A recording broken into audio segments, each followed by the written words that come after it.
Everyone, I'm Bishi, and tonight we are playing more Great Ace Attorney Chronicles Resolve Episode 3. A mouthful.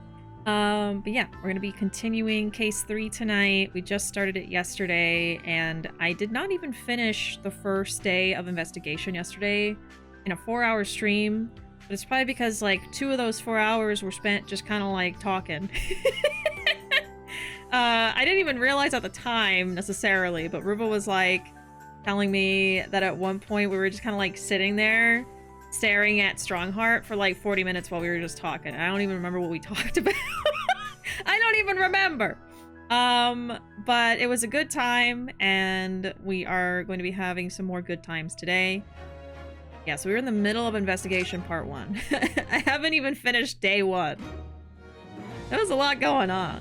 But, you know, towards the end of the stream yesterday, I was, like, trying to hurry to a good stopping point. But now I can relax, and we can, like, go and look at the backgrounds of different things and read all the dialogue. My voice was dying yesterday, so I was like, I need to stop soon. So I don't know. We'll see if I can go the full 4 hours today. Maybe I'll end at 3 hours. If my voice starts to go. We will see. So we talked to Gina. I do have what I'm supposed to do right here. I am supposed to be going to Madame Tusspells. Is there anything else I want to look at, though? I think I saw everything up there. I think I saw everything here. Is there anywhere else I actually want to look at, like, background stuff? I don't think so. Because this is just the house. I don't really need to look at it. Yeah, we can just progress. Just go. Your voice is going, well, you better go catch it! Wow. Here we go. 22nd October. Madame Tusspells Museum of Waxworks.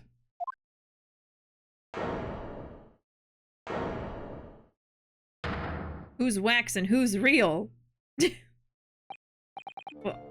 What is this place? Look at all these terrifying scenes. But why are all the people so still? Guillotines. Ruthless? I have a lisp now. Ruthless murderers. I know what I'll be dreaming about tonight. Why do I have a lisp now? Jesus. Not to be confused with Madame Tussauds. It's a Madame Tussauds reference. I gotta look this up. Is it something from Sherlock? Or is it something else? Oh no, it's a real place in London. So it's like a wax museum. I haven't heard of it. Yeah. Tussaud was a French artist known for her wax sculptures. And Madame Tussauds, the wax museum she founded in London. This is a real place. That's so cool. Honestly, half the time I'm like, is this something the game made up? Is this real? Is this from Sherlock Holmes? I don't know. Oh, it's a famous wax museum in America too. Okay. Well, apparently the original is from London. Or based in London. Guillotines and ruthless murderers. I know what I'll be dreaming about tonight. They're all wax models. They're amazingly realistic, aren't they? What do you think, Runo? Shocked? Wax models? Ah! I read about dead bodies and wax once in a magazine about strange phenomena. Depending on how corpses are kept after death, parts of them can turn into wax, apparently. It's called adipocere.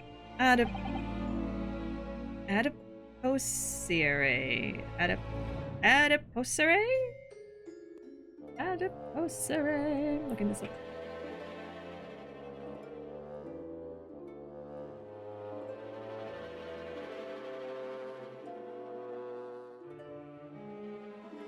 There's only a YouTube video. Okay. Adipocere. So helpful. Adipocere. Let me hear that again. Adipocere. Adiposaur. I mean, it's not accurate. It's a robot. It's too robotic. Adiposaur. I still don't know how I'm supposed to say it. Oh my god, is this the same video? Oh, this is a different one. Adiposaur or adiposaur. Adiposaur. Okay, adiposaur. I feel like that's basically how I was saying it. Okay. It's called adiposaur. Stop talking about creepy things like that, Ruuuvo. You're scaring me. Anyway, adiposaur doesn't form readily, you know. It's only in very specific— Ah! What now? I've just remembered something else I read in another magazine about strange phenomena. There was an old lady, maybe a witch, who used to pour molten wax over corpses and put them on display. None of the exhibits in here are real. They're all entirely man-made replicas. They can't be. Do you really expect me to believe that? Just look at them. Oh, There's no way anybody could make models of people that are this realistic. Herlock, what are you doing there? And they're all such gruesome scenes. Wait. what is it? Oh. No. I must be seeing things. We're just moving on. Okay, we've got a lot to look at here. There's an arm right there. We're gonna look at that for sure. I went to one in Hollywood and one in Las Vegas. The wax figures are so good that I've heard celebrities going there pretending to be a wax figure only to surprise unsuspecting guests because they look so much like the figure. I feel like I've seen some videos of that happening. I don't know if it was at Sears, but it could have been. I like Adiposaur better. I don't blame you. Is this an arm? I guess going to this exhibit costs an arm and a leg. It looks like an arm, doesn't it? Maybe one of the waxwork models has fallen over. You don't think it could be the work of one of the mass murderers in here, do you? Why are you booing me? I'm right! It really costs an arm and a leg! Ruuuvo, stop scaring me! Is it a wax arm or a real one? Come on, you're always pointing that finger of yours in court. Poke that arm now and see how it feels. Objection! Okay, so we're gonna leave the arm alone. That big heavy curtain is in a very prominent position, isn't it? I have a nasty feeling there's going to be something truly terrifying behind it. Oh yes, that's the famous Tusspells special exhibit. It depicts one of England's most notorious killers. You want to pay the extra fee and have a look? Pay more money? To be even more terrified? Ooh, let me think about that for a moment. It was only a suggestion. We're not going to do that. We're going to leave it alone. Adiposaur, isn't that a James Bond movie? Maybe. He pulls it back and it's just a mirror. The most terrifying indeed! Okay, so these are real people. Well, actually, the guy on the left might not be real because he's in this. I think he is real, though. I don't know why he's there. Statues available, please inquire. Please do not touch the statues. We're gonna look at everything before we look at Herlock. I know that's what we're supposed to do. Oh. Is this some infamous murderer? Yes, called Jane the Ripper.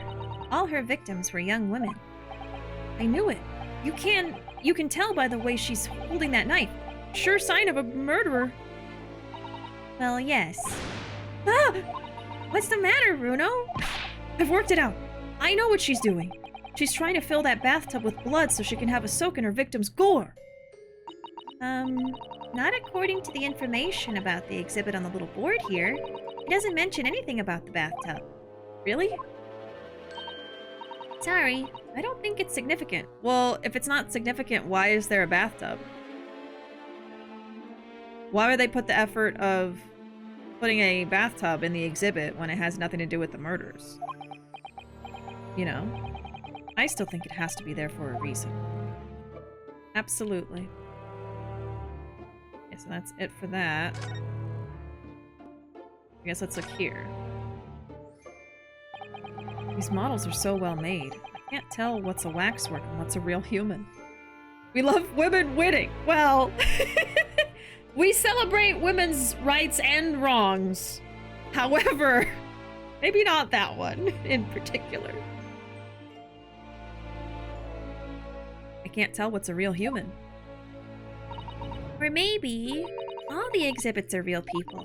And when it's closing time and all the visitors have gone home, they suddenly start moving about. Oh, just thinking about it makes me wish it was closing time already and I was on my way home. Okay. So we're not going to talk about those. Oh, that's a funny place for a little ladder. Oh, not the ladder again! What is it? Is something wrong? No, it's just that in Japanese, we have a totally different word for a ladder that folds in half like that. We do in English too, you know. It's a step ladder, or just steps.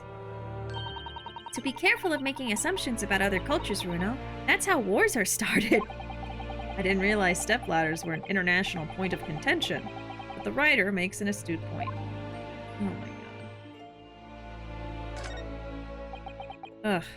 Is this an example of Western tsujigiri? I don't know what that is. Me either. You know, when an unscrupulous samurai randomly attacks a passerby to test his sword? Oh. I still don't know. But actually, a waxwork samurai would probably be hugely popular. Could you model it, do you think, Ruuuvo? Doing that tsujigiri thing you mentioned? Well, I do have a sword, but I have no intention of testing how sharp it is on a human subject. For now, at least. For now? For now? Oh yeah, it's super messed up. Alright, let's look at the obvious thing. The elephant in the room. The Herlock Sholmes in the room. It's the great detective, Mr. Herlock Sholmes. Mr. Sholmes has his own wax statue in here? Really? Well, he is world famous after all. It's an uncanny resemblance, isn't it? It makes my skin crawl to look at it. I know. But look, Ruuuvo, you can kick this Hurley and he doesn't move a muscle. You can't go around kicking the exhibits, Iris. Wait. It just moved, I'm sure. And not just a little bit either. Slap him. Really? Did it? And look closely. There are beads of sweat on the face of this waxwork model. Do it again, but harder, yeah.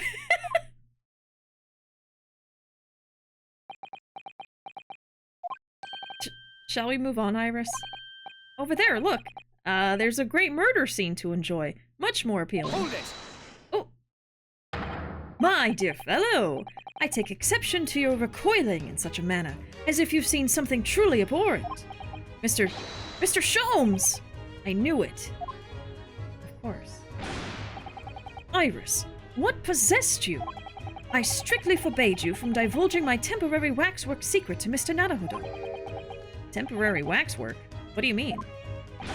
And that kick! Would you not have exercised a little more restraint? You winded me! But Ruuuvo has something he needs to ask you. So she already knew it was him. She kicked him on purpose. I'll see you around, Panda. No worries. Have a good one. We'll see you later. See you around.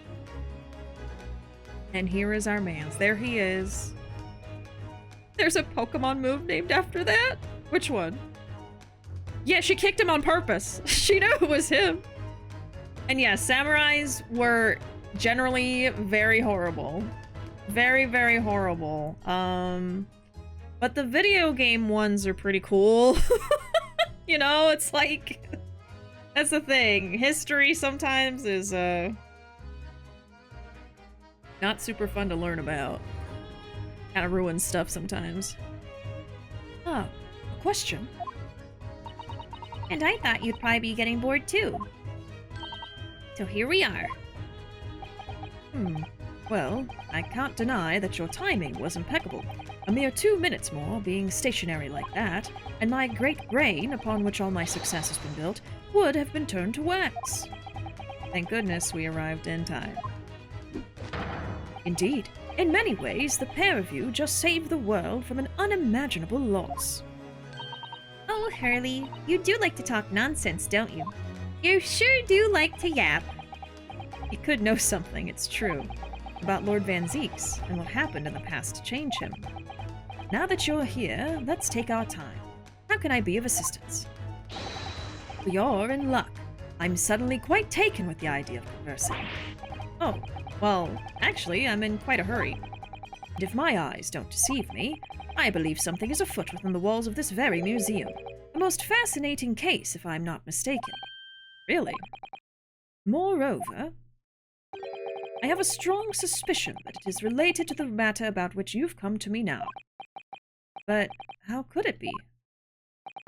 We shall speak again presently, my dear fellow, but for now I must return to my work. What? Back to being a temporary waxwork exhibit? Okay. He's just gonna stay frozen like that while we talk. Posture check.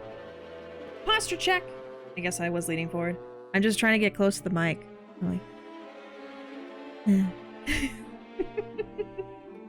I'll bring the mic closer to me then. I also need to adjust. Hold on. Alright.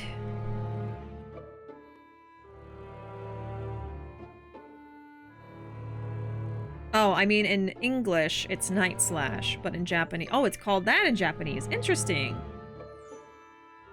It's like dinosaurs in Jurassic Park. We know they're historically inaccurate, but they're pretty dang cool. That's true. That's very true. Like, the fact that velociraptors are not actually those big dinosaurs that are really smart and, you know, was pretty disappointing when I learned about it. It still gets me that it's like, from what I understand, you know, they actually based the velociraptors off of that other dinosaur that starts with the D. But they didn't think that the name was cool enough, so they just changed the name to Velociraptor, even though it is literally based on a different dinosaur. So now, everyone who doesn't know a lot about dinosaurs but watched that movie will think that Velociraptors are those giant, you know, lizard-like creatures, when actually they were about the size of a chicken. And still very cool. I still like Velociraptors. And they were most likely feathered. I think it's confirmed now that they were feathered. I love them even more, honestly. That made me love them even more. But, you know, little kid me was disappointed to learn that. We will rewrite history to make it cooler. A lot of movies, shows, and games actually do that. It's not that uncommon, but still. Still, imagine a world where they were just called the accurate name instead. Fake dinos, real dinos. Yeah. And now the only dinosaurs that we got left are birds. And they are literally dinosaurs. I thought that was also really cool when I learned about it. Very, very cool. And I mean, when you look at a cassowary, are you really surprised? I feel like if you made a cassowary like 10 times bigger, it would just be a T-Rex. You know? And it would be terrifying. They can actually growl. I saw a video recently of a cassowary making this like really deep growling sound. And that's probably what a dinosaur would sound like. I think so. All right, Madame Tusspells. What is this place? Madame Tusspells came to London from France 3 years ago, I understand. Since she opened this little waxwork museum last year, it's enjoyed great popularity in London. There are museums like this in Japan, too, but these displays are something else. I mean, they aren't made from actual real people, are they? The extreme realism of these waxwork models is a particular secret of the Tusspells family, they say. They earned that renown during the French Revolution for waxworks of victims of the guillotine. Ugh, that sounds grim. The gruesome scenes were portrayed with such realism in the expressions of the faces of the condemned. Apparently, the sculptors would make the models directly from the corpses, right there at the site of the executions. That really turns my stomach. That's just one of several legends about the Tusspells family. Whether there's any truth in it, I couldn't say. But anyway, this museum houses models of famous people from all over the globe. Nevertheless, the most popular area of the museum by quite some margin is this House of Horrors. House of Horrors? Of course, visitor numbers are dwindling now as a result of the Great Exhibition, but people usually flock here to see the exhibits of some of London's most vile criminals at their gruesome work. Naturally, most of the miscreants portrayed here were sent to the gallows, so they're even stiffer now than the models of them. Ah! Have you heard of poor taste? Have you heard of it? Hey, Lucy, welcome in. Yes, Deinonychus. That is what the Jurassic Park velociraptors are based on. And what they actually are. I still love Jurassic Park, though. I mean, that really instilled a love of dinosaurs in me that I still have now. Yeah, pronounceable as Deinonychus. Oh, I think that is what I said. Okay, I got it right. I did it! Oh, wait, what did he say? I didn't say. He said, My dear fellow, the public live for poor taste. They yearn to be shocked. So, the hideous exhibits in here are... They're all portrayals of real events that actually took place. Is it just me, or did the temperature in here just seem to drop? Ryu is so scared. Anyway, I advise you not to think too deeply about what you see here.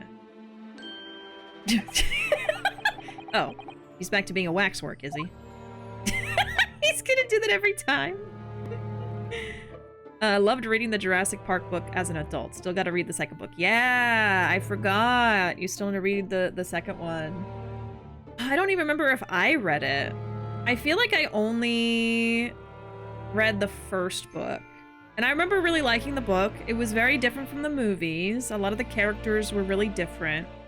But yeah, great book. I understand why it was turned into a movie, and I'm not even sure if the movies are accurate to the sequels of the book, you know? I'm not sure. I think definitely with like Jurassic World, they're just going in a completely different direction. Like they stopped caring about the source material and they just like went with it. I'm pretty sure, but...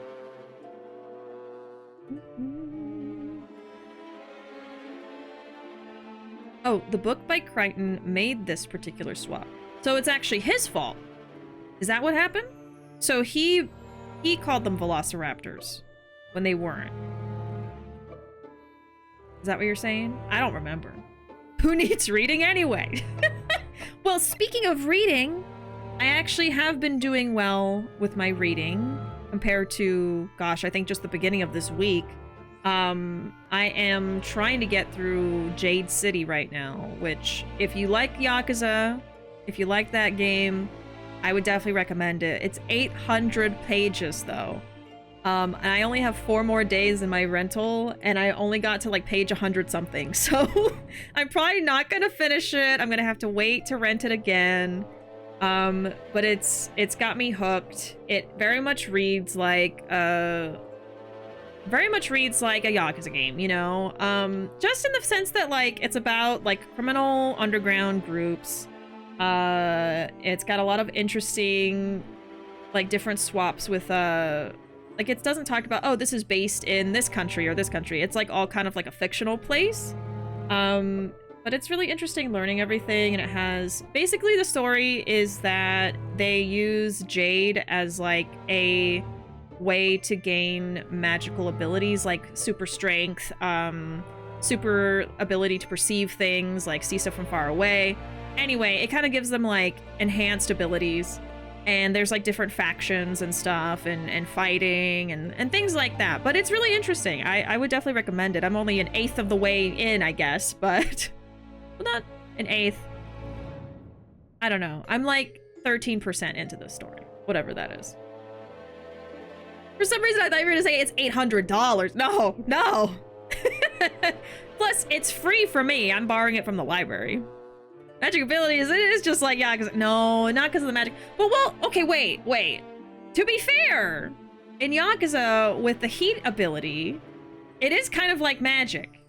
It is kind of like that. And in the book, the jade kind of gives them like a powerful aura, and it reminds me of that. So actually, you know, so it's pretty cool. I like it so far, but like I said, I don't think I'm gonna finish. I don't think so, but I'm trying. All right. What do you mean by a temporary waxwork, Mr. Sholmes? Exactly what you see. I'm part of the exhibits here, catching these criminals in the act. Catching them? Every half an hour, I home in on a different killer in one of the displays and adopt a new pose to ensnare him. When members of the public come for a closer look, I offer them my hand to shake. For a shilling, I'll happily allow them to take a photograph with us. Us? Does he mean him and the waxwork murderers in here? But why, Mr. Sholmes? Does he need money? My dear fellow, isn't it obvious? For the money! Wow. He really roared at me there. Very fitting for the House of Horrors. He's broke? As it stands, I may struggle to pay this month's rent, and I have the ravenous Iris to consider. Oh. Oh, Hurley, I'm so hungry. Iris! If push comes to shove, I shall have to ask you to do your bit, Mr. Naruto. What's he threatening to rope me into now? So, that in mind, how about a photograph? As a special treat, you may have your pick of the murderers and scoundrels in here. The choice is yours. Maybe some other time. Remember, Mr. Naruto, ignore me at your peril. He's so upset with me. Every time he stops, just kick him. I know. Back to being a waxwork again. Is it just me, or did his final remark there sound a lot like a curse?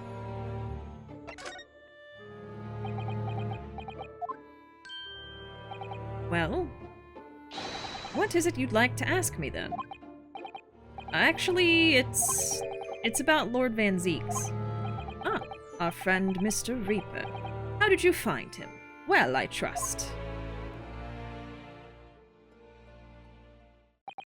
And so I filled Mr. Sholmes in about everything I'd learned. About Lord Van Ziek's, about Professor Harebrain, and about the strange coincidence that they had been at university together.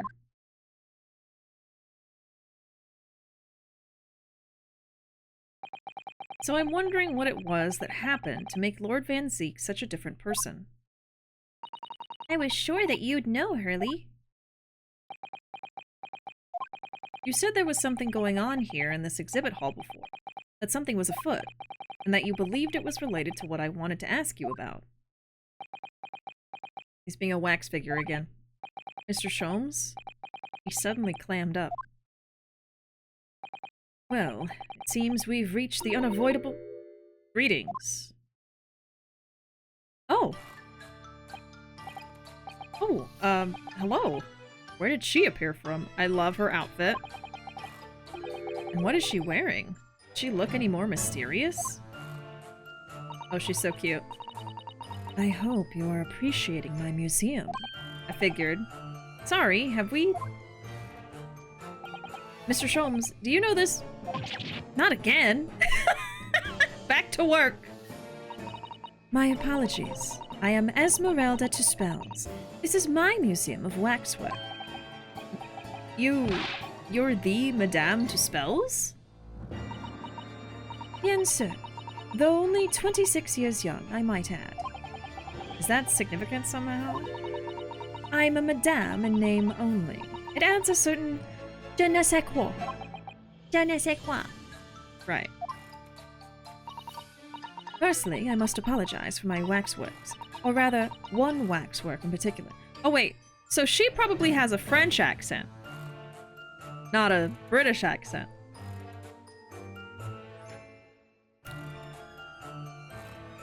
Is it time for my horrible French accent again? I haven't done this since this one random character from the original trilogy that was basically like a French chef, I think. Suddenly a witch girly, yeah. I do love her outfit though. And they were classmates. Oh, I don't even know if I should do French. Just say oui oui after each sentence. Firstly, I must apologize for my waxworks, oui oui. Or rather, one waxwork in particular, oui oui. That'll be Mr. Sholmes then. I was led to believe he was a great detective, but he seems unable to settle. Next time you move from your designated exhibit, there will be toil and trouble. Ma'am, put that away, please! She sounds deadly serious. That's a problem. How am I supposed to ask Mr. Sholmes about Lord Van Ziek's now? Let's not forget what Hurley said before. About something being afoot. Right here in the museum, I mean. Yes, I know, but... I'm so curious. I want to know what's happening here. Haven't we got enough on our plate already? Okay. Honestly, I forgot how to do a French accent. Like, I was trying to think in my head, how am I going to pronounce this word? I don't even know. I don't think I should try. Did you make all these waxworks, Madame Tusspells? You know what would help is if she had, if her spelling was kind of like in a French accent. And I think that's what I did with the other guy. I think he had like an obviously French dialogue. She's just speaking normal, so I feel like I should just voice her, however. Just get the baguette wrist rest you have and hold it up to your face anytime a French person speaks. I would, but I don't have it anymore. I actually replaced it because it got old. So now I have a cloud sort of like bubble squishy one. So it's not French anymore. All that being said, I no longer have the baguette. Moldy bread, it got moldy, yeah. That guy definitely had it baked into the dialogue. Right, right. So she doesn't, so I'll just give her a British accent, it's fine. It's easier. I did. I am the third generation of waxwork artisans, you know. Gosh. It was my grandmother who began the tradition in my family. Her fortunes were checkered, living through the turbulent times of the French Revolution as she did.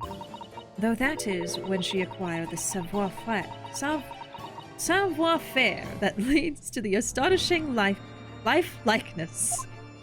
It's gonna be a difficult day. It's gonna be a hard day today. Okay. All these waxworks really do look as though they're alive. In fact, they look more alive than Hurley. What you see exhibited here represents the most atrocious of London's criminal past. All the waxworks were created in the presence of the real people on which they are modeled, in the hours immediately following their executions. That is the secret to the extraordinary life-likeness. That sounds terrifying. All walks of life have similar challenges, I'm sure. To carry out one's trade par excellence, one must go to extraordinary lengths. My exhibits are a reflection of society. I create only that which the public wishes to see. Ugh. Why couldn't the public have wished for something less horrifying? Do not fear. Sorry? This room is the only one in the museum with such a macabre theme. I do hope you'll explore. There are models of famous singers, actors, politicians. Something for every taste, I hope. It was Iris who dragged me straight in here, come to think of it. Well, because this is where Hurley was. Sorry, perhaps I should have eased you into things.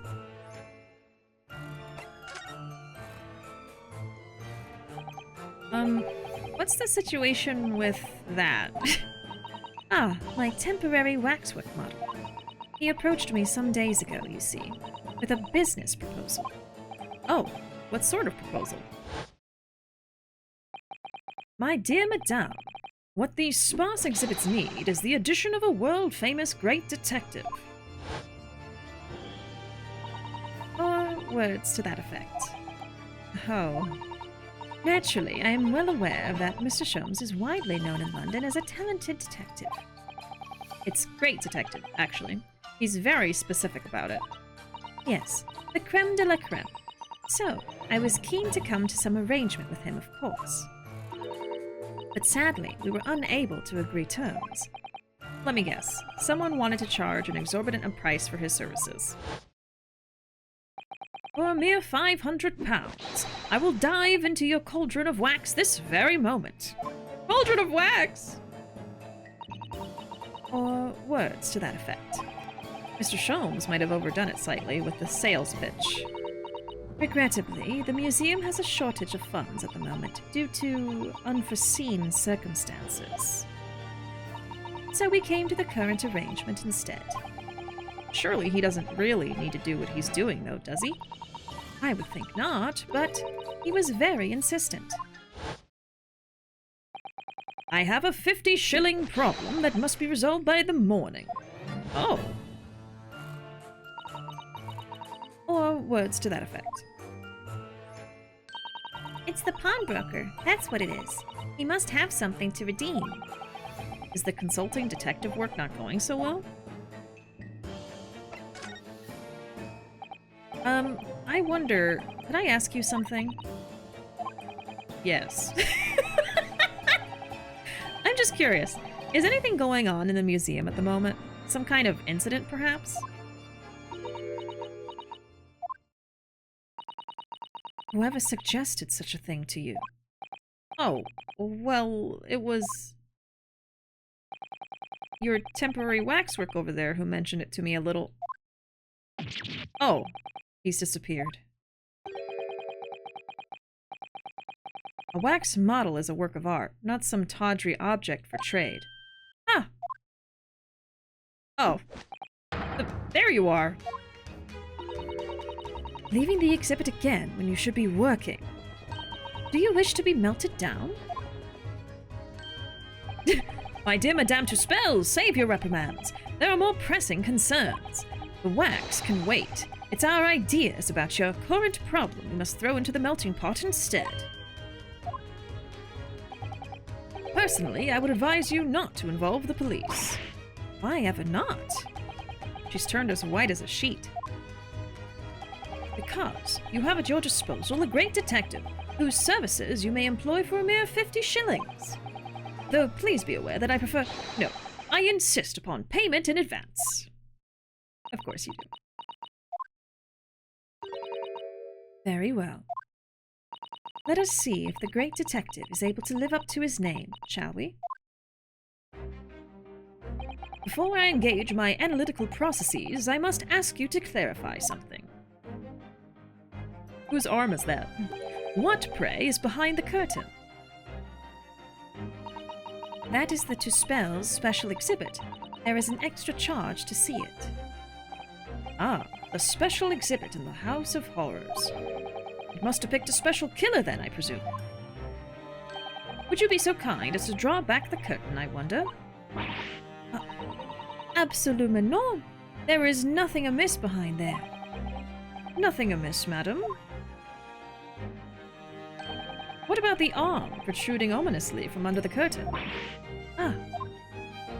You noticed that! I see you noticed that! Yes, we did. I strongly encourage you to allow me to see what lies beyond before the situation worsens. Yes, very well. I will draw back the curtains, but only a second. I'm just letting y'all know all the French words. I'm just gonna guess. I don't expect to say it right. But just don't worry about it. I must confess, I peeked behind the curtain earlier. The Tusspells special exhibit is a very bleak graveyard scene indeed. And yet, somewhat surprisingly, the waxwork killer one would expect is nowhere to be seen. What does strike one? Is the portly gentleman lying peacefully on his back on the floor? Is he dead? Do we have a double murder? Well, then perhaps, Mr. Sholmes. That man on the floor is the ruthless killer himself. I'm afraid not, my dear fellow. He's a perfectly ordinary London gentleman. Not even a waxwork, in fact. What? As skillfully made as these waxworks are, they are always distinguishable from real humans. So, allow me to present my two conclusions. First, is that a sizable business transaction has been taking place in this special exhibit. Why? Why would you say that?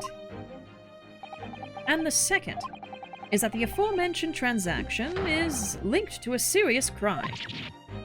Ah! She looks as pale as candle wax. I don't understand. So, Madame Tusspells, as you've agreed to my fee, you shall now have the pleasure of seeing this famously great detective and temporary exhibit at work. Oh, hell yeah! A great deduction! Wax, works, fate. To begin with, we must ask ourselves what exactly is afoot here in this museum. All you have to do is kick him. That's his deduction technique, yeah. We just gotta walk up there and kick him, and then we'll know everything. But you gotta kick him really hard. As hard as you can! Poor guy. The answer is revealed by the bundle of banknotes protruding so helpfully from your bag. In my estimation, some 200 pounds. That is all my own money. So what does this large sum of money reveal? Ah, not as much as the involuntary glance you cast, it would seem, Madame Tusspells. Yes, the answer lies where your eyes now fall. The significance of the 200 pounds is revealed by that public notice. Waxwork for sale. Your business has hit hard times, it would seem. In short, you sold the infamous killer the centerpiece of your special exhibit for the sum of 200 pounds. No! Now, let us explore the next curiosity with which we are presented. Who is the portly gentleman stretched out so peacefully on the floor? It would appear the man has suffered a severe shock, the cause of which is clearly known to you. Eh? Unfortunately, madame, keeping secrets does not appear to be your forte. What dealt the man such a shocking blow was, of course, the 200 pounds. It would appear that you twisted this gentleman around your little finger most effectively. What are you suggesting? He rashly agreed to purchase the waxwork for the sum of 200 pounds. Only when he came to hand the money over did it occur to him what an extortionate amount he was paying. Extortionate. But the money was no longer in his hands. And the result, the scene we see before us, he collapsed in shock. Yes, the killer in this special exhibit fetched a killer price. We can only pray that the gentleman's dreams are not plagued with regret. Sold for cash. Time to fix it. Oh, not yet. Waxwork location. The question that arises, then, is what has become of the waxwork that changed hands? Let us consider that problem for a moment. You cannot possibly...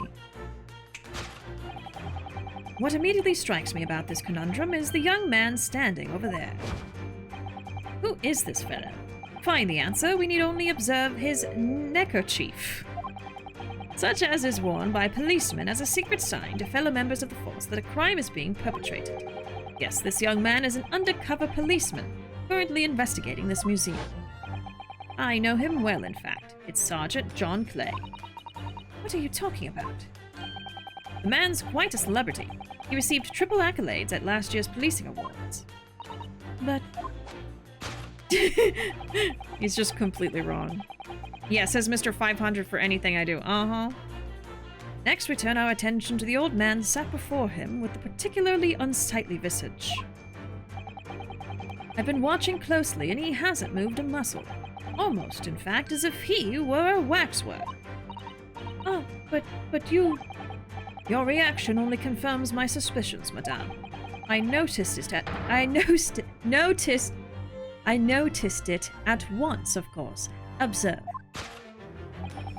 The telltale sign that instantly proves whether or not this old man is a waxwork is the obvious price tag. Threepence. A tragically low price, you might say. Though perhaps the going rate for aging waxworks riddled with cracks. And yet you sold it to the portly gentleman for an exorbitant £200. A sort of plucky behavior that's sure to attract the attention of Scotland Yard. Isn't that so, madam? I do not...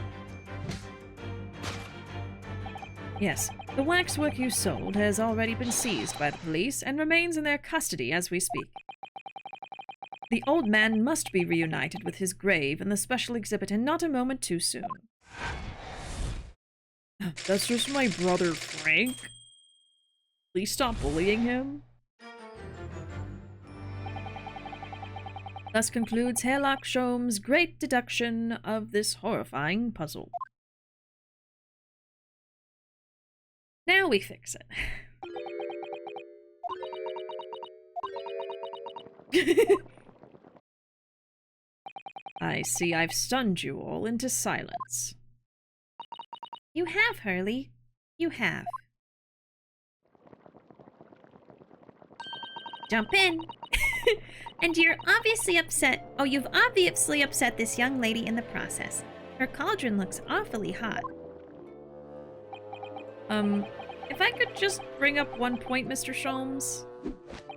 Ah, the notorious Naruhodo, 1 point. I'm all ears, my dear fellow.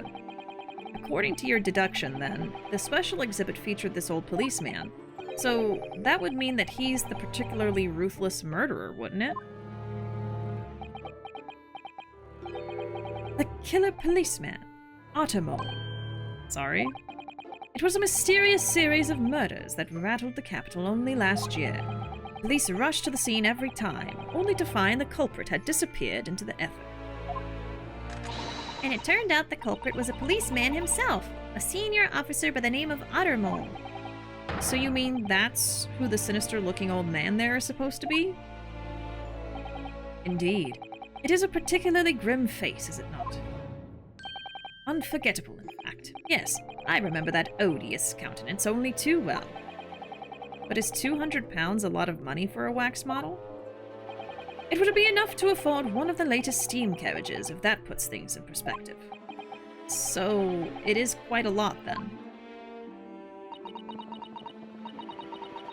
Is there anything else you wish to add? Before I melt you down? That bubbling wax is looking more and more ominous. Ugh, the smell of all that molten wax is starting to worry me. Mr. Sholmes did more or less just accuse her to her face, so I think I might have to call on your assistance here, Iris, if that's alright.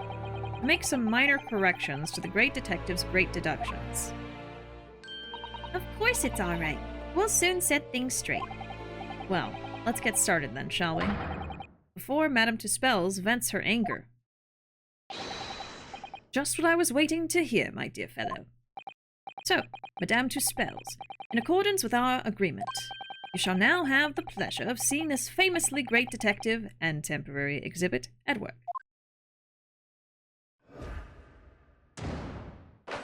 Alright.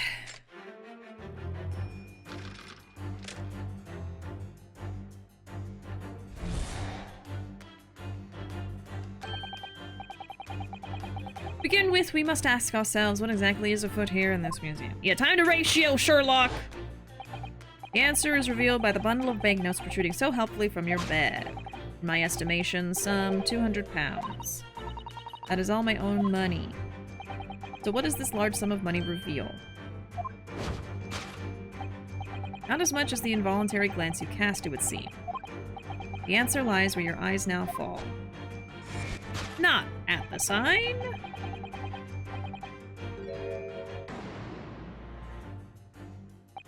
She definitely looked in this direction, it's true. But I'm not sure she would sell any of her waxworks, even for 200 pounds. Oh? She must pour her heart and soul into making them, don't you think? Over and above the wax. If it were me, I wouldn't sell them for anything. For that much money, I would. But it sounds like that makes me a bad person.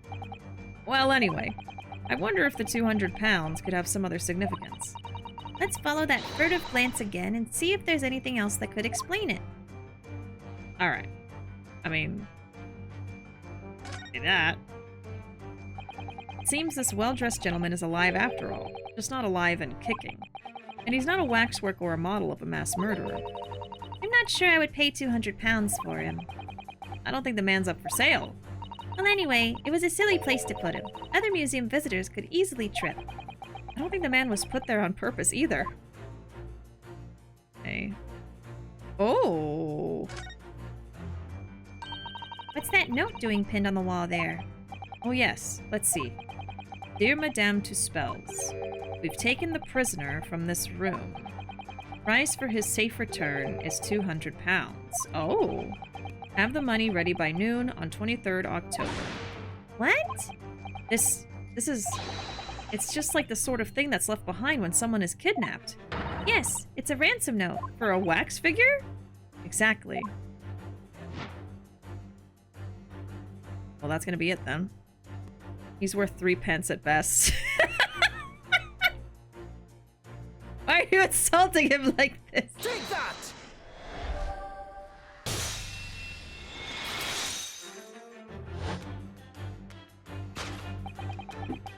The significance of the 200 pounds is revealed by that ransom note. Quite so. And we must congratulate these criminals on their inventiveness abducting a waxwork. 200 pounds is no small ransom fee, yet you clearly intend to pay it. The model in question has special importance, so I put together all the money I have. In summary then, 200 pounds you have in your handbag is ransom money. Now, let us explore the next curiosity with which we are presented. Okay. Hold on, we haven't said the thing deduce D's. Well, thank you. Yeah. How could we go on without that? Who's the portly gentleman stretched out so peacefully on the floor? It would appear the man has suffered a severe shock, the cause of which is clearly known to you. Unfortunately, keeping secrets does not appear to be your forte. What dealt the man such a shocking blow was, of course, the 200 pounds. I think it was also the ransom note, because he looks like he fainted after looking at it. So if the waxwork was kidnapped, where does that leave us in terms of who this man is? We could just ask him when he comes around. I think the point of this exercise is to understand the beauty of the deduction process, Iris. Yes, you're right. Hurley's trying so hard. We mustn't let him down. Well, there's little doubt that he suffered a shock. That much seems clear. But in that case, what's Madame Tusspells trying to hide? Let's have a closer look around. Okay. Oh! What is that? Oh. This is just Madame Tusspells' right hand, isn't it? Yes, it must be. I can clearly see her left hand, after all. Oh, but wait a minute. This is a left hand as well, look. Don't say such creepy things, Iris, please. And it seems very stiff, too. In fact, it's really hard. You mean it's made of wax? Huh. Oh, yes, she's holding it.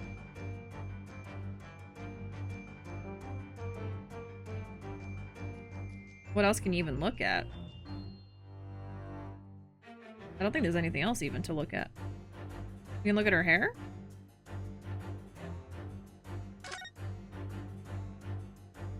Madame Tusspells has very long hair, doesn't she? Yes, but you couldn't tell looking at her from the front. You know, it looks rather like a whip, don't you think? The sort of whip that could have floored the gentleman with a single crack. It seems a little far-fetched, even for you, Runo. Okay, let's just present the hand. Take that!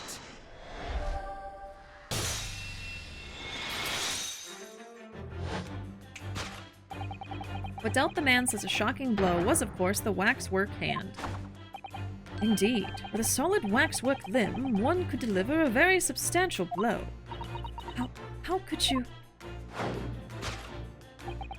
The hand protruding from the bottom of your cape. It ought to be a right hand, but closer inspection reveals that in fact it's a left hand. Ah. And somewhat masculine as well. In other words, it does not belong to you, madame. It is the hand of a waxwork model. Yeah! Oh, Lord! Some of the visitors to my museum can be troublesome. They meddle with the exhibits and cause damage. So you mean that arm? Yes, this gentleman saw fit to try to remove it as a souvenir. Oh. No small keepsake. Be taking a whole branch of a cherry tree when you go to view the blossoms. I'm afraid I had to teach the man a lesson. Oh, I can't blame her for that. You confronted the man and tried to take the arm back. And the result? The scene we see before us. He was knocked unconscious. A point we may need to revisit later. For the time being, we have our conclusion. Yes, the killer in this special exhibit has been kidnapped. Okay. Kidnapped. Also, the sound that happened just now for, like, scratching out that thing really bothered me for some reason. I did not enjoy that sound. It was so scratchy. The question that arises is what has become of the waxwork that changed hands? Wow. You gotta hand it to him.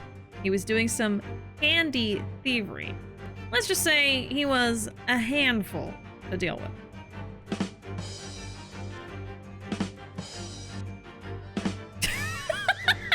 Three in a row!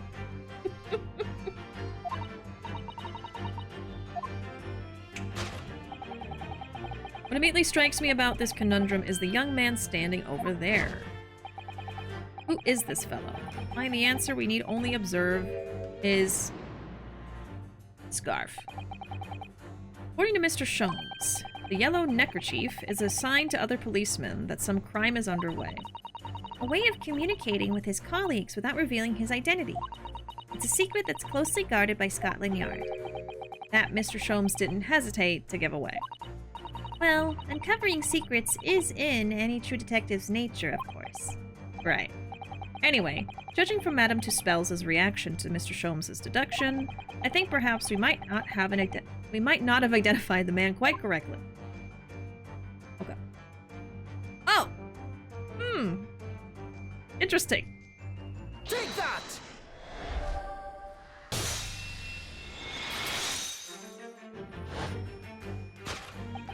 Who is this fellow? To find the answer, we need only observe his shoulder stub.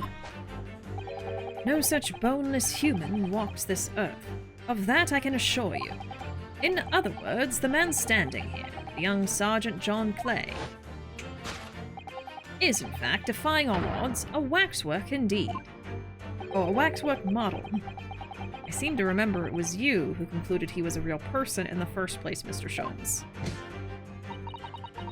He, like, turns off his spotlight, like, no. Shush. He has become quite a celebrity in London, being the winner of no less than 3 policing awards last year. I simply had to make a model of the man. Naturally. What other explanation could there be? And it was this detective's arm that was pulled off by the man on the floor in the special exhibit, wasn't it? Next, we turn our attention to the old man sat before him, with a particularly unsightly visage. I've been watching closely and he hasn't moved a muscle, almost as if he were a waxwork.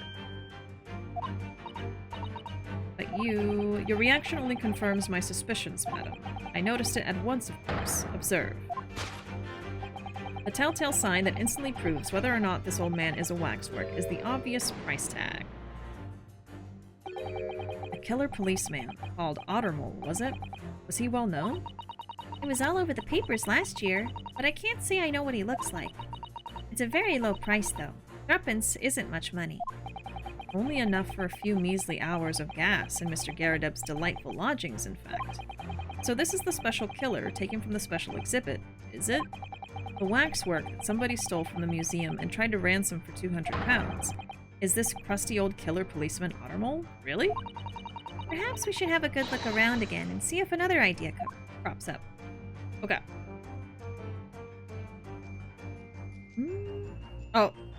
Which... Look at this. The old man's tapping his foot like crazy. He seems to be fast asleep, though. He's not tapping his foot consciously then. So you mean... It must be a twitch.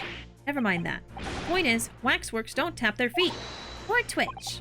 And look at his arm, too. We've seen a scarf like that somewhere else around here, haven't we? Oh, maybe the scarf's more important? I don't believe it. It's the secret sign that lets other detectives know some criminal activity is underway. Yes, it's a slightly strange choice of outfit if he was trying to go unnoticed. He must be a detective disguised as a policeman. Or a detective disguised as a waxwork model of a policeman. He doesn't look like he's clever enough to think of something like that, though. Perhaps you should try to be a little more polite about him, Iris. Oh gosh. So we're trying to prove whether or not he's a waxwork.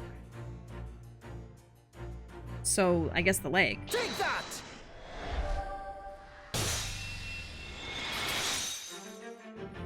The man is real, and Herlock called him old, decrepit, and worthless. Kick him? No! He's an innocent old man! The telltale sign that instantly proves whether or not this old man is a waxwork is the obvious twitch. What he wants to do is kick us! Even the most realistic waxworks do not exhibit a twitch. In other words, this splendid old man is in fact a genuine member of Scotland Yard. Oh, he's splendid now! Is he? Slight shift in your choice of adjectives, then. And there you have it. Well, Madame Tusspells? Well, what? It was me who contacted the police and demanded that someone come in the first place. He is clearly fatigued. He is sound asleep. But then, what's this tag about, showing a price of 3 pence? No doubt the price tag of the muffler, which the old Bobby purchased recently at a local market. And I presume you've observed the scarf tied around his arm. Does that not strike you, Mr. Naruto? Yes, the secret sign used by detectives to show that some criminal activity is currently underway. Of course, because, as you know, there has been just such criminal activity happening here. As you deduced from the very beginning, Detective. So, it would seem that we finally arrive at the truth.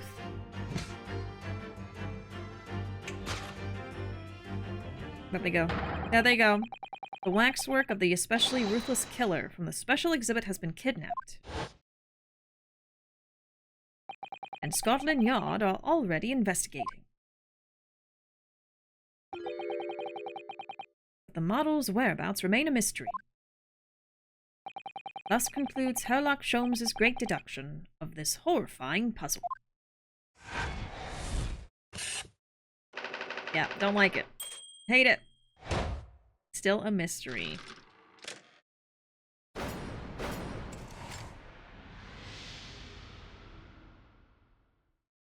You're right. He's committed the crime of being old. Lock him up.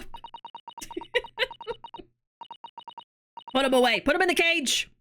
Put him in the cage for being old. All sorts of people visit my museum here. Men and women, young and old. Even if they're old, they do get put in the cage. Sometimes they drop in just for a short time on their way back from the pub.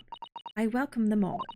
But if anyone tries to damage my exhibits, I do not take it lightly. They go in the cage. They go in the cauldron, and then the cage. Anyway.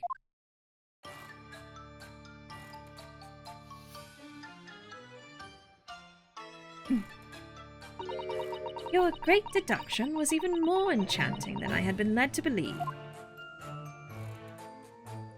I like her. It was a pleasure, my dear madame. I'm gratified that you enjoyed the spectacle. Hey, Arkham, welcome in. How you doing? How's your Friday? As for your rough customer, I've no doubt he'll regain consciousness shortly and return home. What concerns me more is the waxwork from the special display, which was indeed genuinely abducted.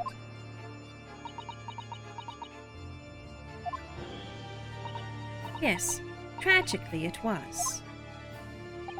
Then I would ask you to recount to us the events surrounding the stolen waxwork, in as much detail as possible, if you please. Very well. But after I have told you what I know, I must insist that you return to your work.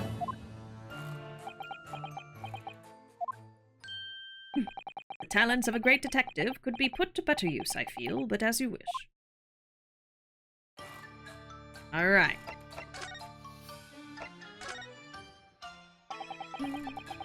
Every time I think of a wax museum, I think of that one Gravity Falls episode. Oh, I don't know which one. I did watch Gravity Falls, but not every single episode. Funnily enough, it has a wax Sherlock. Oh, well, there you go. Old man in the cage. No! He got old. He's been in the cage so long. He aged. Oh, no. Friday's been pretty good. I've been preparing to finish Infinite Wealth. Oh, good luck. Have fun. Lord. Okay, tell us more about the stolen waxwork, please. It was some days ago now when I came in here one morning. I immediately noticed that a waxwork was missing from the special exhibit here. It is your most prominent display, so that's why the curtains were closed. And I found the ransom note in its place. The culprit must have broken in during the night and taken it then. This waxwork that was stolen. It was a model of some horrible criminal, I suppose? Of a particularly horrible criminal, in fact. A killer who left a more profound scar on society than any other, I would say. The Professor. Not a name I've heard of.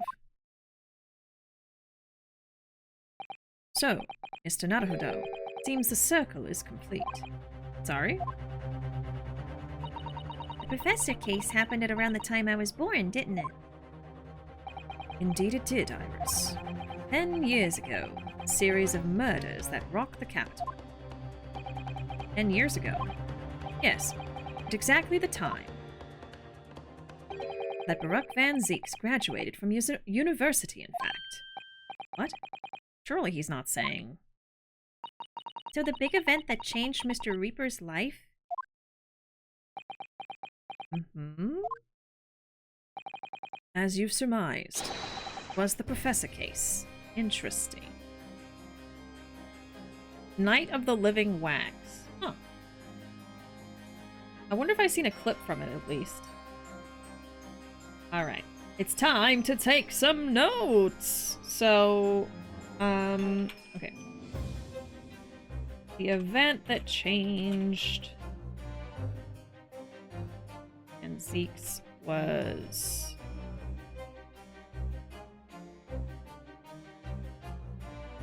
the Professor Murderer. Okay. Who was this professor then?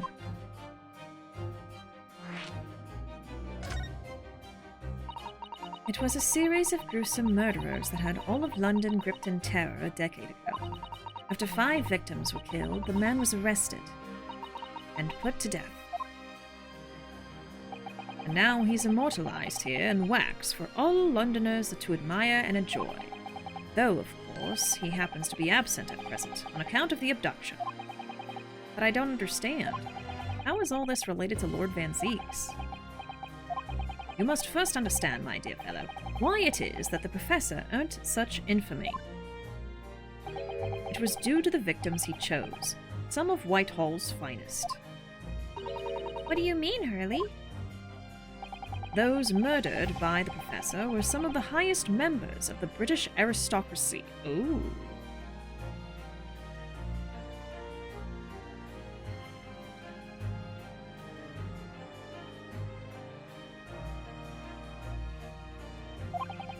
Members of the nobility, even royalty. It sent shockwaves through the country's administration. Members of the... Oh, wait, of course. What Professor Harebrain said. Lord Van Zieks is from a family with noble blood. Oh gosh. It was the 5th victim that led to the professor's arrest. The last of the killer's prey was a young noble by the name of... Flint Van Zieks. No, I don't believe it. Van Zieks? So a relative of his. I'm sure you can piece together the rest for yourself. In the wake of his older brother's murder, the young Baroque pursued a career as a prosecutor. Wow. Okay, so... what was his name? Flint. So, his older brother, Flint.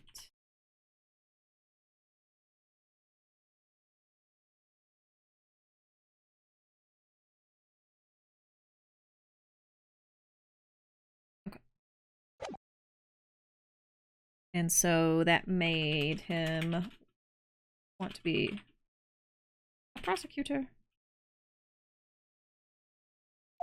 Sorry, I'm always like, these like big things happen in the story. I'm like, hold on, time to take some notes. And eventually, he became the Reaper we know today. Man, I had no idea Lord Van Zieks had such a tragic past. Well, I'm afraid that's all I can say on the matter. Time being, at least. After all, I have work to do. As a waxwork exhibit. Goodbye. I am afraid I shall have to excuse myself as well. Oh, yes, of course. It's been a pleasure. Thank you.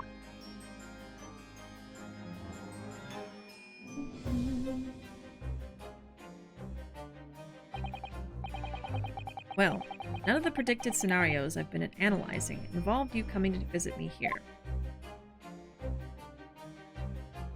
Oh.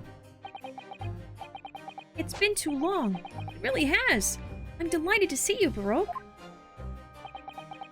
It's been 10 years, and here we are, meeting in a prison of all places. I can't forgive myself for what happened to Mr. Asman. I just can't. I still can't believe it could happen. Tomorrow, the court will decide. Yes. I have a young Eastern man acting for my defense. He seems reliable enough, though. It was an accident. A terrible accident. He assures me he can prove it. I must warn you. Oh, I know. I've heard already. You're going to be prosecuting, aren't you? Yes. They're such opposites. Since I returned to England, I've heard lots of stories. Baroque, are you really... What? Never mind. I know that you have my best interests at heart. My friend is on trial. I wouldn't entrust it to anybody else. Of course. I fully understand. Thank you, Baroque. Until tomorrow, then. I'll see you in court. I mean, isn't this like a conflict of interest because he has a friend who he's prosecuting against, so he's gonna try to not prosecute him too harshly? You know what I mean? I feel like this shouldn't be allowed. Whatever. Let's save. Case 4, game 2 time. We're in case 3. We've just started case 3, so we're still in that. This is like finally part 2 of the 3rd case. We just started it yesterday. 23rd October, 8:52 a.m. The Old Bailey Defendant's Antechamber.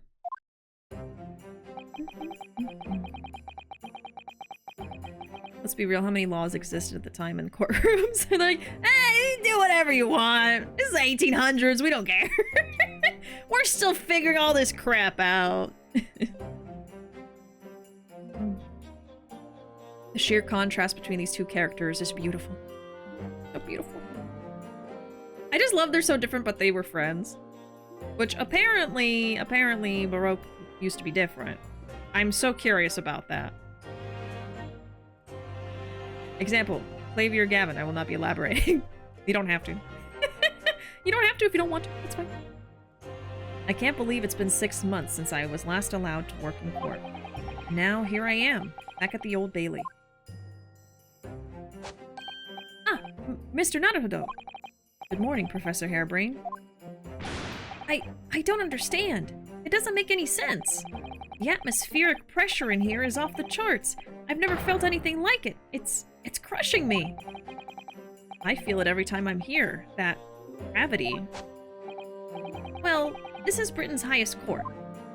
But are you telling me it's fitted with some kind of device that can actually control air pressure? I think it's probably all in the mind. Ah, yes. Well, you won't let me down. Will you, Mr. Naruhodo? I'm counting on you in today's trial to save my life. To save a secret of my super high voltage instantaneous kinesis machine from being made public. It's called anxiety. They didn't know what that was in the 1800s. Yes, I understand. I know what I have to do. I have to establish that the explosion 2 days ago was nothing more than an unfortunate accident. Well, I'm sure there's nothing to worry about, really. Justice will prevail. My commiserations, Mr. Naruhodo. You appear to have been lumbered with the most tiresome case here. Oh, it's Herlock. Mr. Sholmes, I didn't expect to see you here. That was very mean, Runo, leaving me alone at home with Hurley. It took me at least an hour to wake him. Are you... Herlock Sholmes? Indeed, sir. I am he. He is me. He, him. I am he, him. Herlock Sholmes. Oh, I've heard all about your exploits, even whilst living in Germany. Ah, yes. Ranst magazine is on sale in Germany, too. He/Herlock. Exactly. This month's installment was sublime. Your deduction in The Adventure of Silver Blaze was wonderful. Ah, yes. A memorable case indeed. It concerned a snake, I seem to recall. No, that was the speckled band. Well, thank you for coming. I do appreciate your support. I'm sorry to disappoint you, my dear fellow, but I'm afraid I can't stay. Oh, I have urgent business at Madame Tusspells. You mean your waxwork job? No, the waxwork abduction, of course. Madame has engaged my services. Oh, so you're trying to get to the bottom of that ransom note, are you? The week's wages depend on it, as does the safe return of the waxwork, naturally. As such, I intend to give it my undivided attention. Oh, well, never mind then. I understand. Of course, with my skills of observation and reasoning, resolving the matter will be as easy as proverbial pie. I shall return forthwith. For until I solve the case, I shall have no money to afford a pie of any description. Ooh, then you must absolutely give it your full attention, Hurley. Quite, Iris, quite. But life is riddled with irony, you know. Whenever I give something my full attention, I have a quite insatiable desire for pie. One of the universe's intractable mysteries, you might say. Oh yes, quite, definitely, absolutely, I totally understand. Someone a little starstruck. I wish you the very best of luck, Professor Harebrain. Oh, why, thank you! He has a crush on him. Before I depart, Mr. Naruhodo, a word in your ear, if you please. What's this about? As you have remarkably little grounding in science, I feel I ought to inform you. As compelling as this super high voltage instantaneous kinesis hypothesis may be, a practical implementation, such as was attempted by the professor at the Great Exhibition, is quite impossible. But the professor said the demonstration was a success. Yes, it would appear that he fervently believes it was. I've read Professor Bunnybrain's paper about it too, Runo, and I have to say, I'm sure it can't be done. It could barely be done theoretically, let alone practically. So he's completely barking up the wrong tree? But how could an experiment that had no possibility of succeeding in fact succeed? That's contradictory. And it's that contradiction that will be at the heart of the trial, I've no doubt. Okay. In that case, I'm going to write it down. Okay, so... They say... that Twink's... experiment... is impossible. It's simply impossible. So if his name was still Sherlock, would Iris be calling him Shirley? Surely she would. Anytime I hear Shirley, I just think of that one line in the movie Airplane. Every time they said Shirley yesterday on stream, I kept thinking of that. I kept thinking of that too.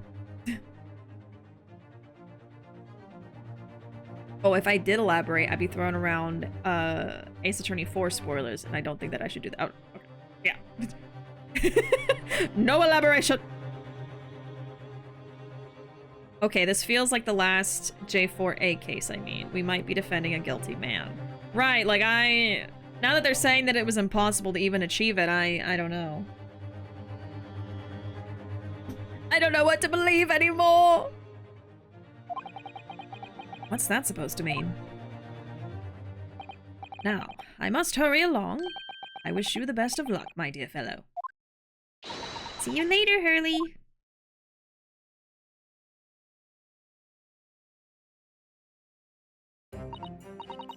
Well, it looks like you're on your own today, Runo, but chin up. You can do it. Oh, what about you, Iris? No. I'm afraid I can't help. I have something I need to do. I see. It's going to be a big surprise for you when you find out what it is. That sounds ominous. Counsel for the defense and the defendant. Court is about to be in session. Make your way into the courtroom at once. We're on our way. Oh boy. An experiment that the laws of science say can't possibly succeed. And a scientist who's convinced that it did. That's the riddle you have to unlock here, Ryunosuke. That's the key to this case. Let's do it.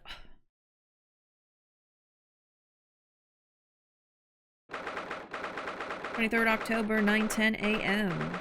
The Old Bailey courtroom.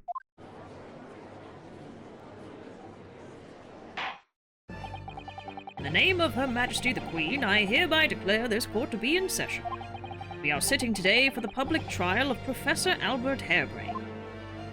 I now call upon the counsels for the prosecution and defense to declare their willingness to proceed. Look at him standing there like a vampire! Oh my god. The prosecution is ready. The defense is ready, my lord.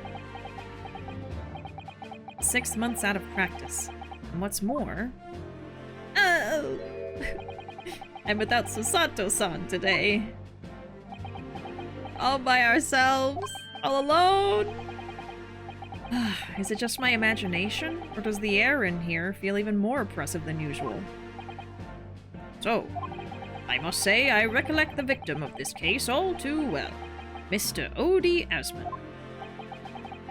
Mr. Asman was well known as a financier, though that was merely a front for his diverse criminal activities. Time to wing it! Yep, that's all you can do. It was only a month ago that the man appeared in court prosecuted by you, Lord Van Zieks. The jury unanimously found him not guilty. Because every member of the jury had been bribed by the sound of it. These powerful London criminals are prepared to go to extreme lengths to keep their freedom. 2 days ago, on 21st October, Mr. Asman met his end. The work of the Reaper, was it?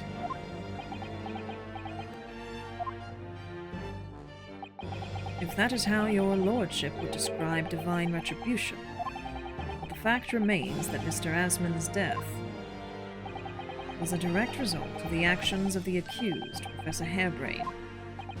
Very well, then. Now, ladies and gentlemen of the jury, you have been selected at random to represent the will of the people. Are the 6 of you ready to fulfill your societal duty? I am most gratified to have been selected to carry out this important civic duty, my lord.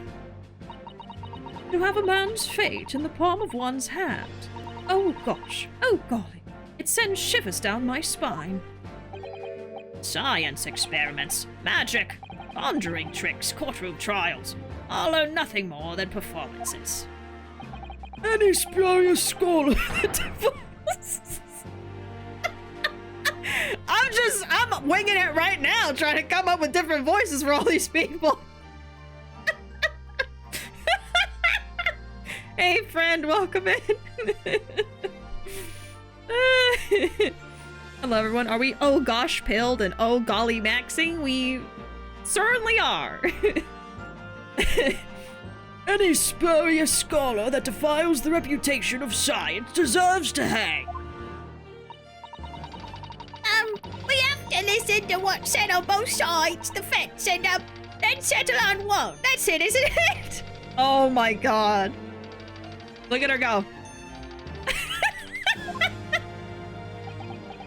Is that the police officer that was in the wax place? Oh my, there's so many old people. How many old British voices can I do? I only have like 2. Wasn't like this in my day. Wasn't like this at all. Oh god. That's the police killer Ottermole look-alike. Again. And he's as exhausted as ever, it seems. You only need one voice, they all sound the same anyway. Wow. Now, as I'm sure you're all aware, the incident we are here to judge today tragically took place at the Great Exhibition shortly after its opening. Though the death toll could have been far worse, with the exception of the victim, no one was killed. Nevertheless, the dream of the science being exhibited rapidly turned into a nightmare for the spectators. Tragic turn of events. As such, the eyes of all London, no, the whole world, will be on this trial. It is our duty to reach a swift and just conclusion, I feel. I feel that it will be anything but swift. I feel it will take quite a long time. So, your opening statement, please, Lord Van Zieks. At the heart of this incident is technology never before demonstrated anywhere in the world. One of science's latest developments, I take it. I don't know why I'm struggling so much, I'm sorry. The government is keen to capitalize on the Great Exhibition to improve Britain's technological advantage. The technology being demonstrated by the accused was described as super high voltage instantaneous kinesis. But I can say that. Good lord. It's designed to disassemble human subjects using extremely high voltage electricity and beam them instantly to another location where they are subsequently reassembled. Is such a thing even within the realms of possibility? Well, I don't believe it, that's for sure. Disassembling people with electricity? My goodness, how shocking! Oh, the whole idea is absurd! The hypothesis would never stand up to scrutiny. Sir, I believe you are a fellow of the Royal Society, are you not? An expert in your field. I am, and my word on the matter can be considered final. Instantaneous kinesis is poppycock. So this expert and Mr. Sholmes are in agreement. It's impossible. Sounds horrifying if it did work, right? I think it would be extremely painful. Or, yeah, you would die. I don't think it would go too well. What is the prosecution's view on the matter? The prosecution would assert that the accused instantaneous kinesis demonstration was a success. What? What rot! Order! Order! Professor's hypothesis is currently under investigation by the British government. If it is deemed to have merit, a substantial research grant would be made available. Oh yeah, that's true too. I don't think I wrote that down from yesterday. Let's see. If the science hypothesis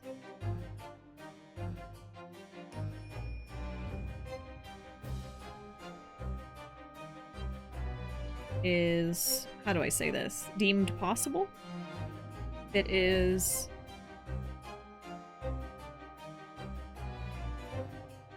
yeah, then... Twink would be given a research grant. If it works. Yeah, basically. You know, I'm just gonna replace it with the word works. If it works. The Twink is delusional! Flamboyantly points. That's just Van Ziek's whole personality. Flamboyantly pointing. It's like the Star Trek teleportation, but literal torture, I guess. I mean, the guy did die. I think it's gonna turn out that it was not actually possible. And the guy just wanted money. He just wanted the research grant. And I mean, past that, I don't know what's going on, but he might turn out to actually be a bad guy. We'll see. We have our suspicions. The accused made use of the invention built on his new hypothesis to take Mr. Asmund's life, in order to be the sole benefactor of the grant. Oh. Okay, interesting. That's specific. So there's a motive. Possible motive.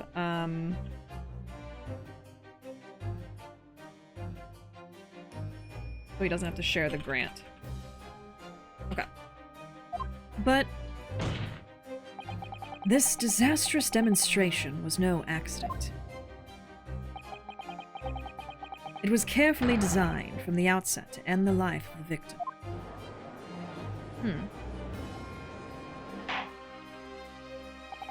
Thank you, Lord Van Zieks. Prosecution's stance is clear. But you will now bring forth witnesses to substantiate your claims. Gladly, my lord.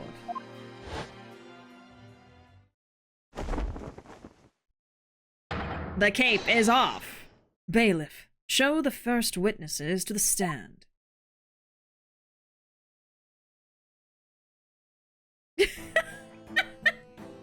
The unassuming Twink will rip off his costume like in Scooby-Doo and reveal himself to be an evil bear. Why does the bear have to be evil? He'll be an evil otter.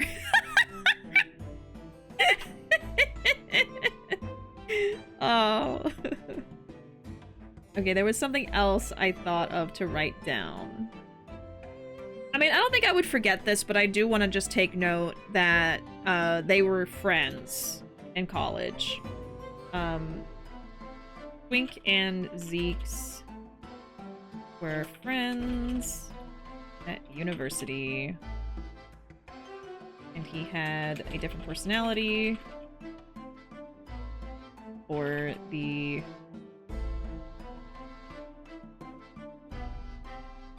murder of his brother, basically. Okay.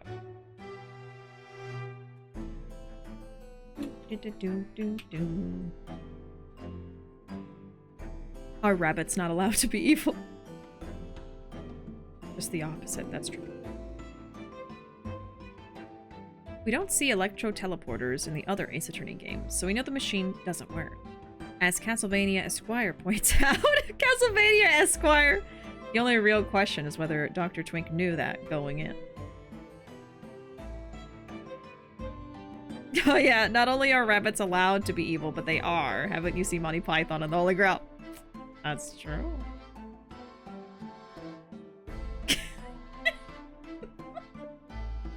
Witnesses, state your names and occupations for the court. Yes, sir. Tobias Gregson, Detective Inspector at Scotland Yard's Homicide Division. Now, this guy's voice is what kills me every stream. Like yesterday, towards the end of stream, it had already been like, 3 hours of voice acting, right? And then this character shows up, and it killed my voice, so we'll see what happens. We shall see. Homicide Division. I was on duty at the demonstration on the day in question, in charge of the following investigation.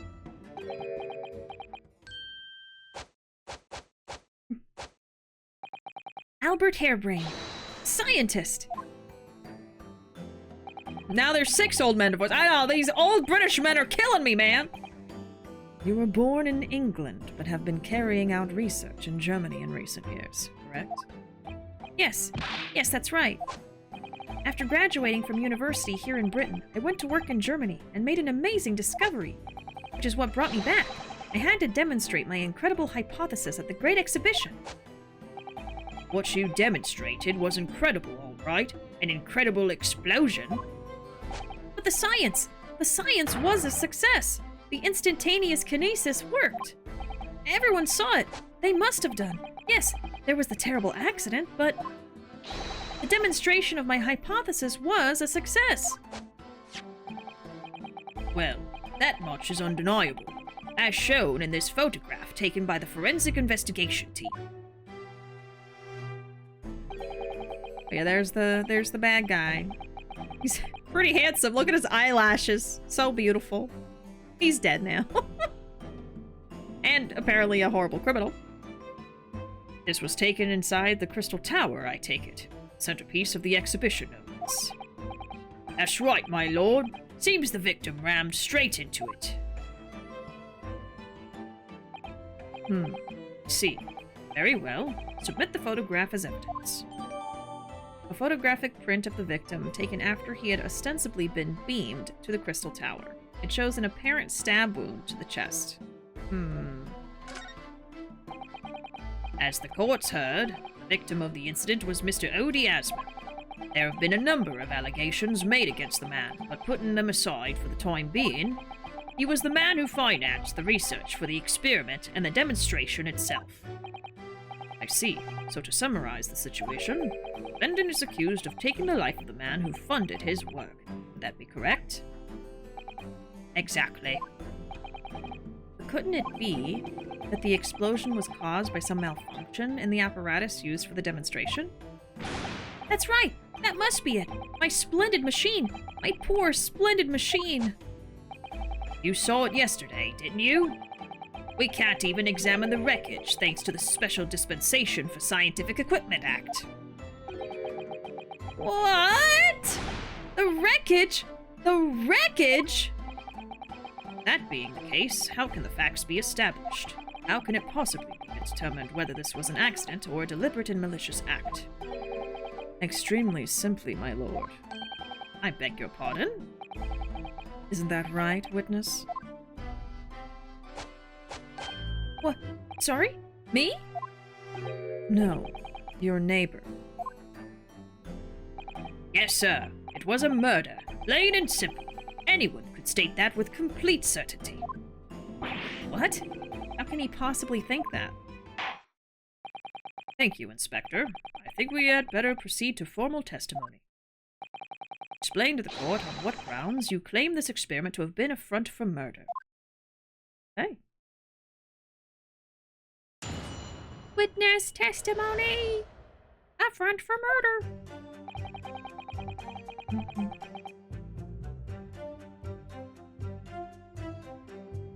Make sure you're drinking plenty of tea to lubricate your local cords and plenty of fish and chips for energy. Well, I don't have fish, and I don't have chips, and I don't have tea. I have water. That's it! So I'm screwed.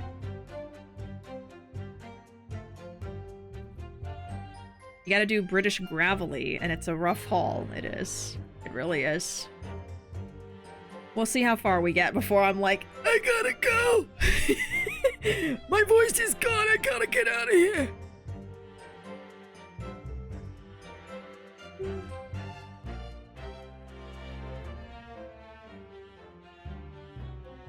Oh, you haven't seen Monty and the Monty Python and the Holy Grail. There's an evil bunny. A very evil bunny. Oh, finally saw Godzilla -1 and I'm not okay. I know, right? But it was so good. So good. But yeah, it made me cry pretty bad. Oh, did you like it? So good. You got half of tea since it's just leaf juice. That's true.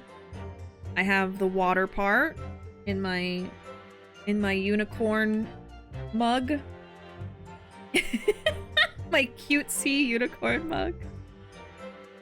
That says dream big in gold lettering on the inside.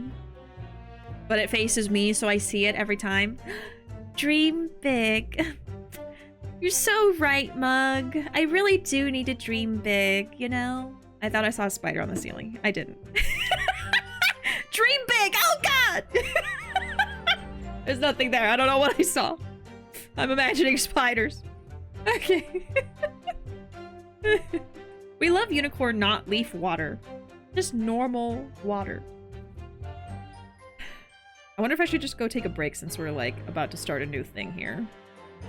Dream big about spiders. Dream about big spiders. I don't want to. I don't want to.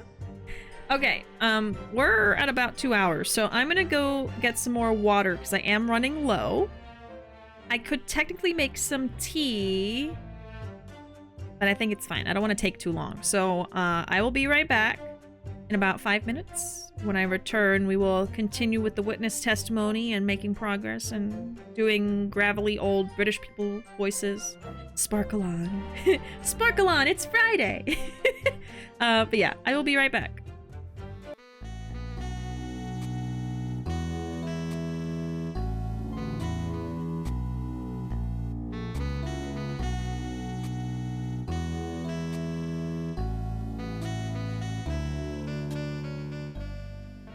Alright, I am back. Let me catch up with the chat.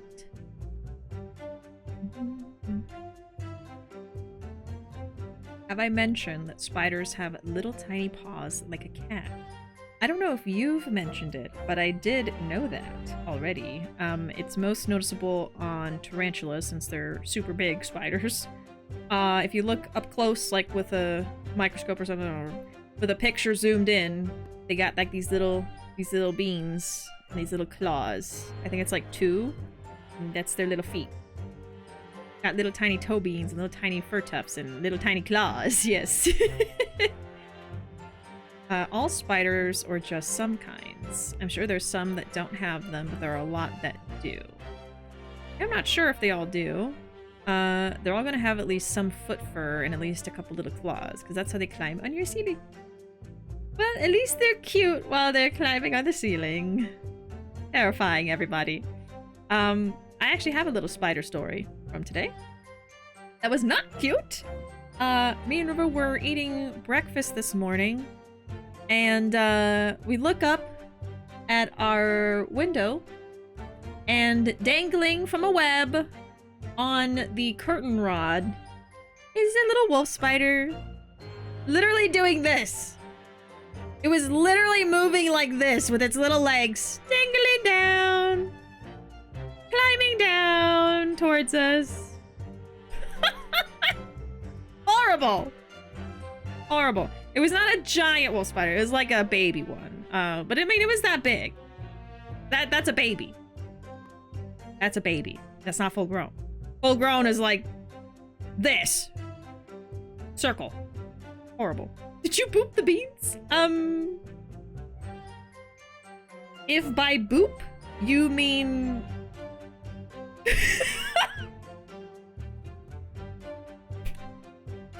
It was a very hard boop. It was a very, very violent boop.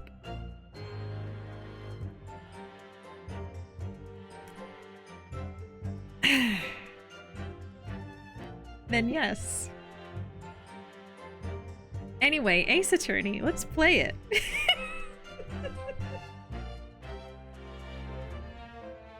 deer. Yeah. Sorry. I'm sorry. It was an invader in my home. All right, where's my controller actually? Oh my god, I thought I like took it with me. Anyway, time for video games. Yeah. I actually do have another bug story though. Anyway, more bug stories. Okay, I have to tell this one because when else am I gonna be able to tell this story? We're talking about bugs already. The other day, me and Ruuuvo were going to sleep and we suddenly see this thing flying in the air. Not in our faces, but like within a couple feet of it, like nearby, like over our nightstand. And we freak out thinking it's a wasp because a few wasps have gotten in our house the last few days. It happens like every summer. So we're freaking out like, oh my god, there's a wasp in the room.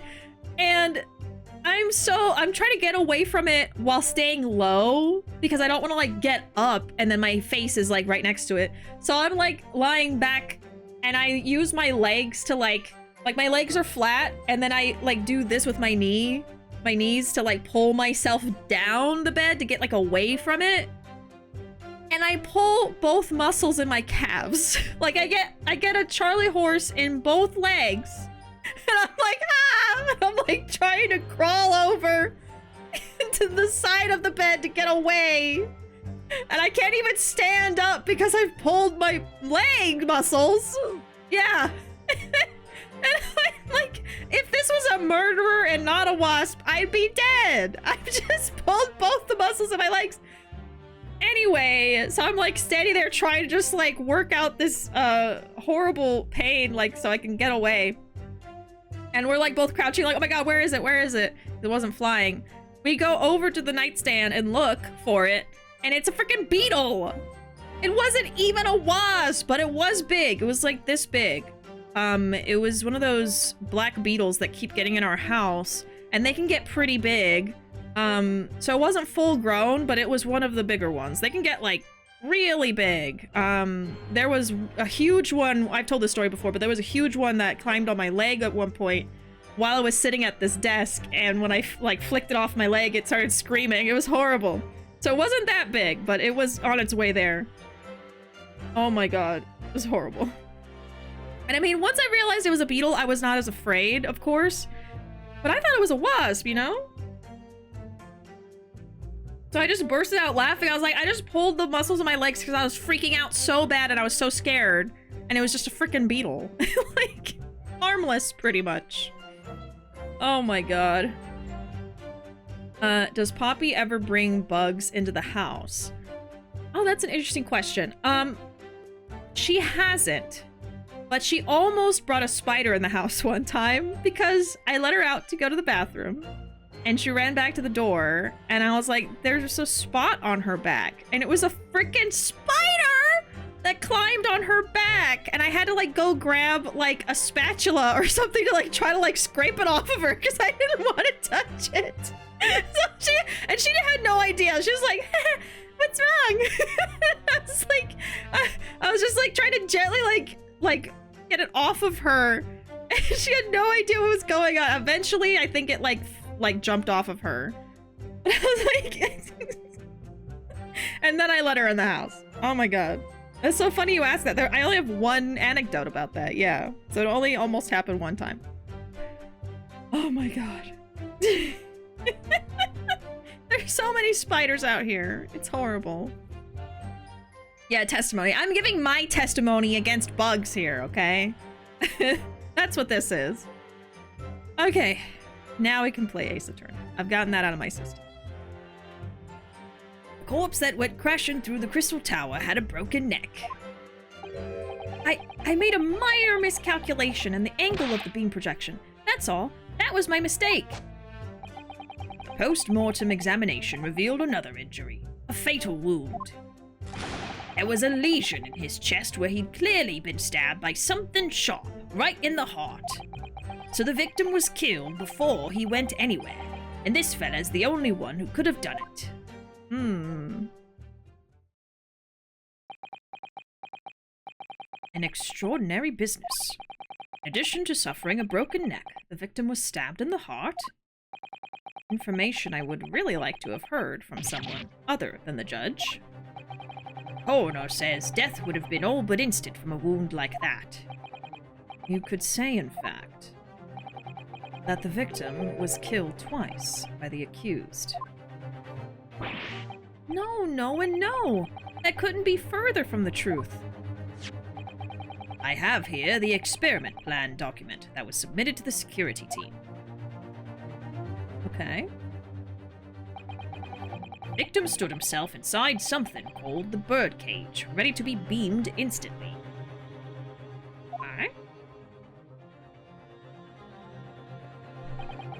The second level of the Crystal Tower, about 25 yards away.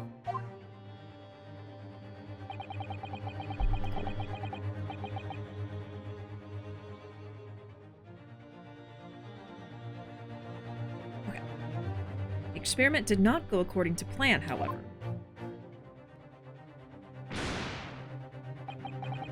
As the machine was put into operation, there was a large explosion.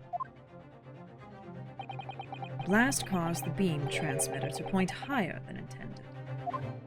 Oh. Accordingly, the kinesis resulted in the birdcage materializing in mid-air. Huh. From where it subsequently fell, crashing through the glass of the Crystal Tower's large round window. Interesting. So they are saying that the experiment worked.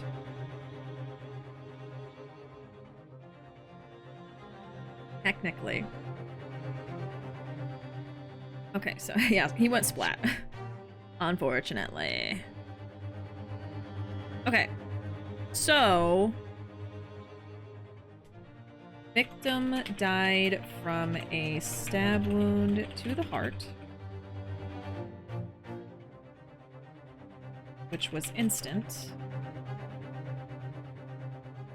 but also got a broken neck.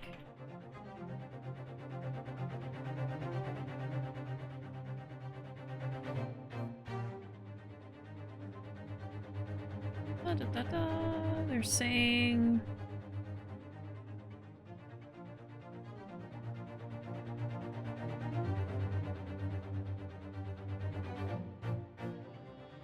aim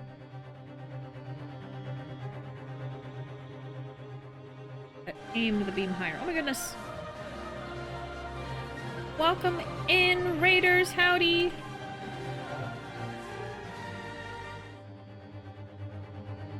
I am taking some notes on Ace Attorney right now. Can we get a shout out for Brian while I type this up real quick?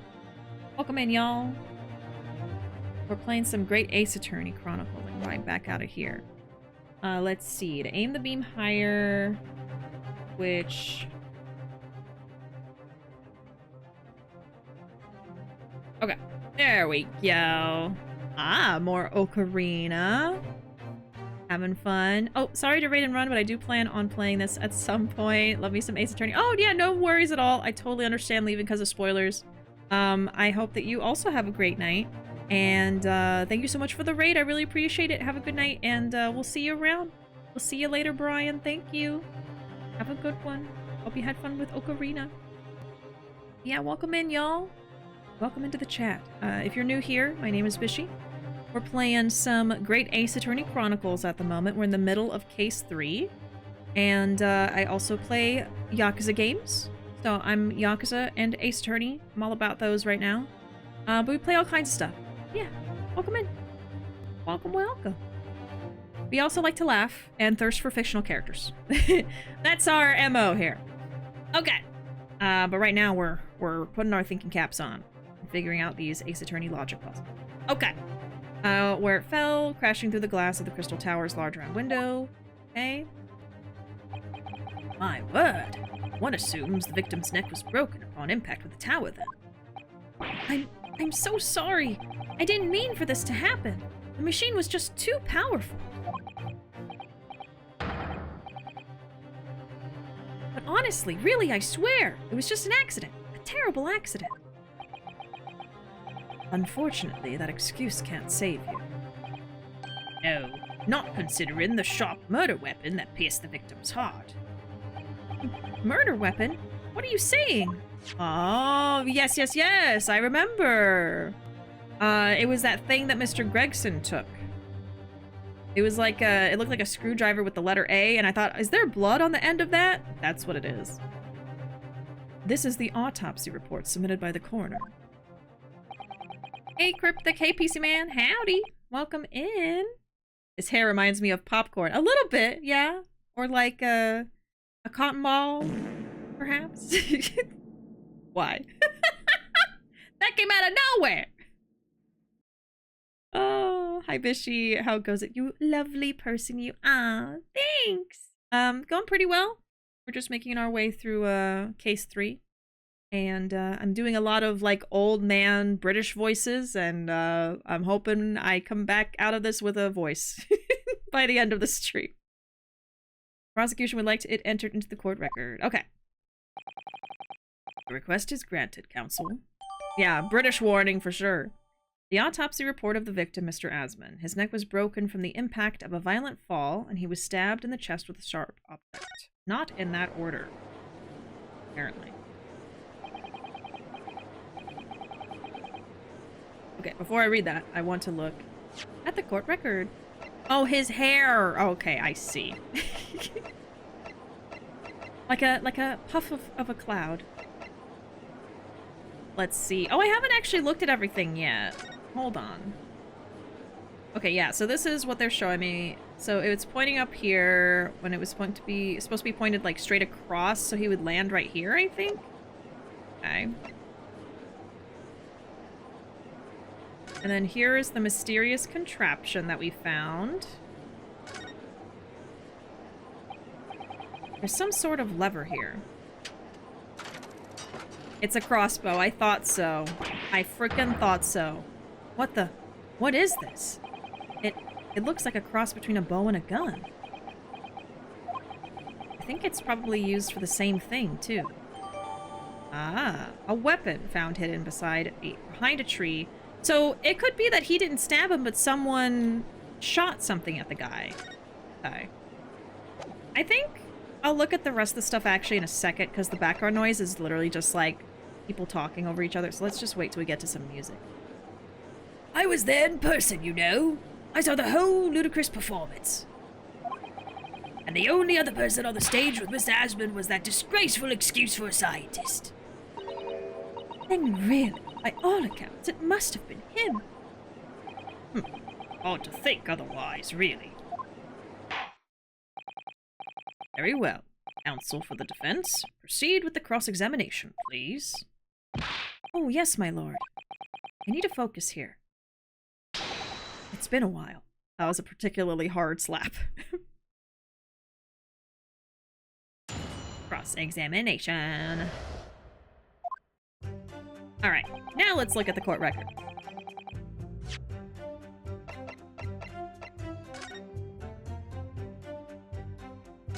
Yeah, let's open this back up.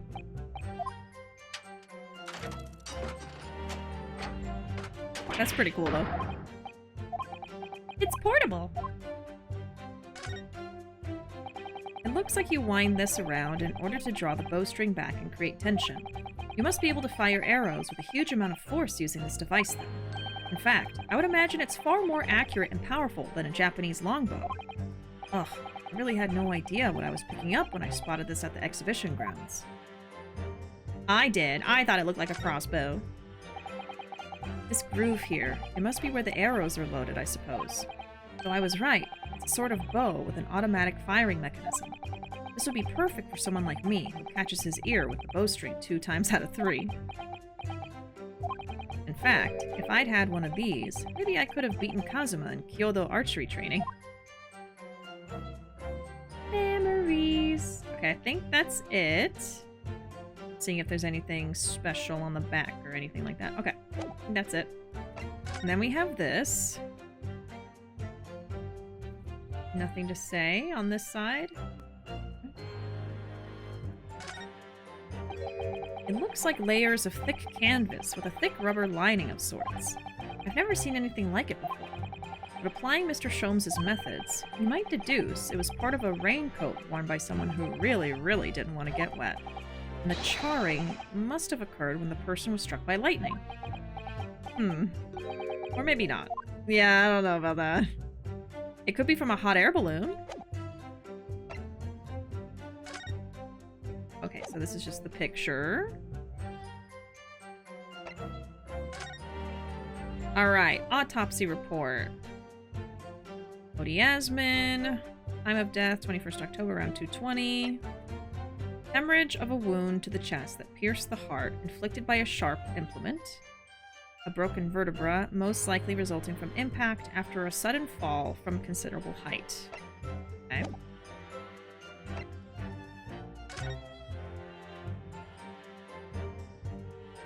And I don't see anything significant in the photo quite yet. So we will move on. Okay. Let's save too.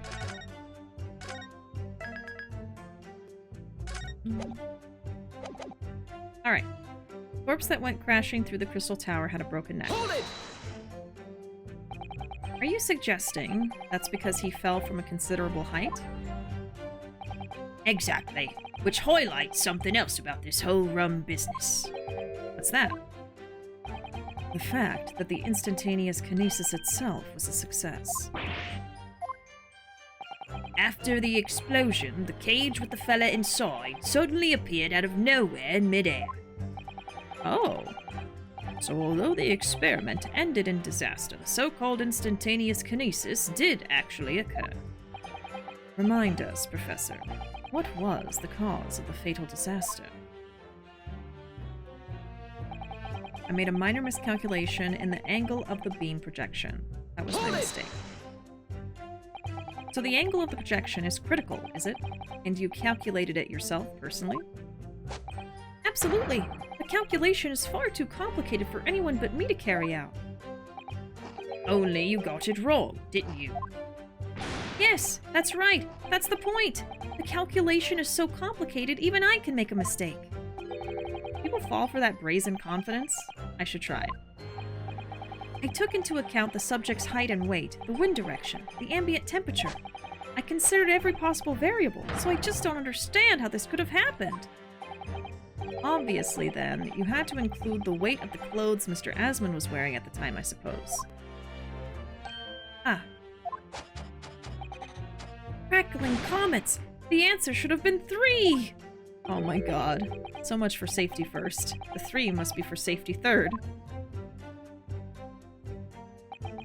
Post-mortem examination revealed another injury, a fatal wound. Hold it!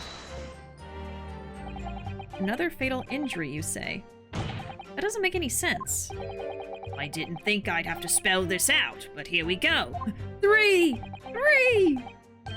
Just because there were 2 fatal wounds doesn't mean I'm saying the victim had 2 lives to lose, does it? Too right. Obviously, at first, we thought the bloke had died due to his spine snapping in half as well. But you're saying that's not the case?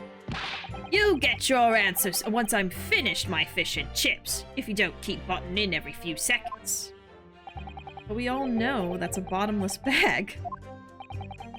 It's kind of breaking the fourth wall. The victim plummeted 30 feet into a glass tower.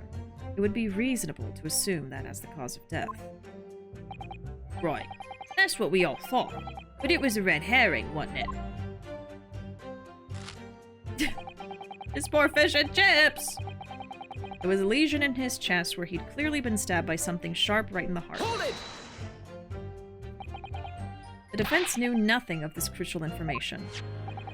The prosecution received this report from the forensic investigation team only this morning. That was the first we knew of it as well. I can only apologize for the impossibility of informing the defense. Sarcastic and insincere. Thanks. So, what was the nature of this sharp object? Among the accused's tools that were in use at the demonstration, one is of particular interest. Yeah, this. Ah, yes. That would appear to be some kind of screwdriver. Ah, there he is! My trusty little companion, Andrew! Andrew the Screw? Andrew, of course. Ah, do you know each other already? He's one of my dear friends, like all my tools. I've named them all, you know. We're one big, happy family. Andrew is my flathead screwdriver, of course. His brother Michael is a crosshead. Well, hear that your beloved Andrew has a red stain on his shank. Ah, that isn't... It's blood, beyond all reasonable doubt. No. And that's not all. The long, sharp shape of this Andrew fellow is completely consistent with the victim's wound. What? Well, he seems surprised. I feel like if he was the killer, he wouldn't have just said like, "Oh yeah, that's my screwdriver. You know, I totally have that. That's mine. I use that all the time." He would have been like, "I've never seen that before in my life. I don't know what that is." You know? Court will enter this friend of the defendant as evidence. Screwdriver has been entered into the court record. Professor Harebrain's trusty screwdriver that he's named Andrew. There are traces of blood at the tip, and it matches the shape of the victim's wound. So, I'm gonna take some more notes. Because, like, the next time I play this is not gonna be till next week, at the end of the week, so I feel like I'm gonna forget little details and stuff. So let me just say, that we picked up a crossbow.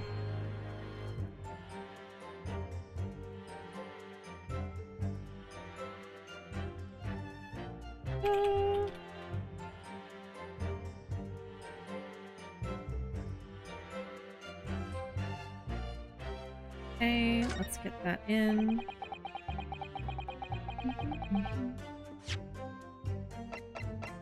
And then, okay, we have the fabric.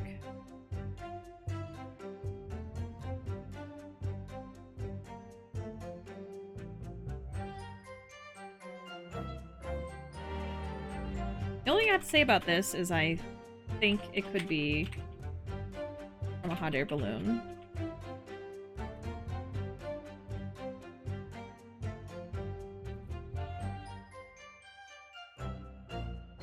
And then the screwdriver. Oh, is it Andrew?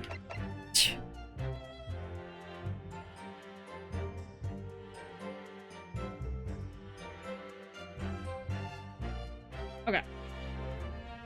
My goodness. Andrew is the actual murderer. Cage him. Throw him in there! Throw away the key. I'm concerned for this man's mental state. If Gregson can have infinite chips, then teleportation can exist. That's true. We have the science. It's all there. You know, I actually haven't gotten to watch Barry stream before. I've watched Barry on YouTube before, but I have not watched anything from him in a long time. I don't know any of the jokes. Don't know nothing. Whoops. So, one of Professor Harebrain's tools is the murder weapon. Great. The victim was killed before he went anywhere, and this fella's the only one who could have done it. Hold it! What grounds do you have for saying that? Ha! Do you really need to ask? There were only 2 people on that public experimentation stage in front of the whole crowd. The victim, Mr. Odie Asman, and the accused, Professor Harebrain. And we know for certain that before the experiment, the victim was alive. That's right! I saw him with my own eyes! Furthermore, following the explosion and kinesis, nobody went anywhere near the body. In other words, only someone else on stage with the victim could have possibly done it. Oh? Excuse me. Professor Harebrain, do you have some information that may be relevant here? Professor!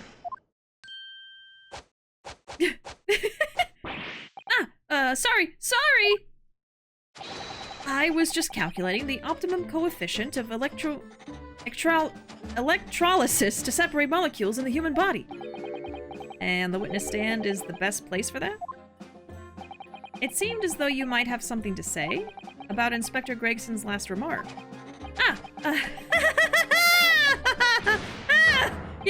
Yes, that's right. Of course!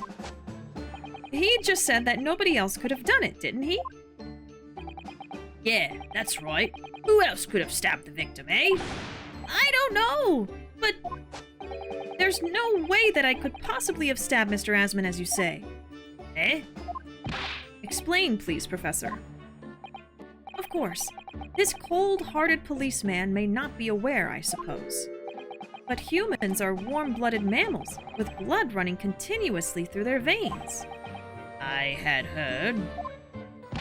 Then surely you see! If I'd plunged something the size of Andrew into the man's chest, the whole stage would have been a bloodbath. A blood swimming pool. Ah. But thousands of Londoners were watching me at the time. And yet not one of them claims to have seen a swimming pool of blood. Well, no. I suppose not. Yeah, there was no blood anywhere. You see? Not one. True. I didn't see anything like that. Well done, Professor. That was a great counter-argument. Okay. Can't stop science, but maybe we should. Maybe some science. Maybe his science. Here he goes with the wine goblets again. Pray forgive the discourtesy if I savor a drop from my hallowed chalice to accompany my old friend's adducing. Here's to you, Albert. Oh, you're too kind, Barrick. But I'm really not a patch on you. No, you're not. No? Jesus Christ. You've neglected to mention one crucial possibility. I have?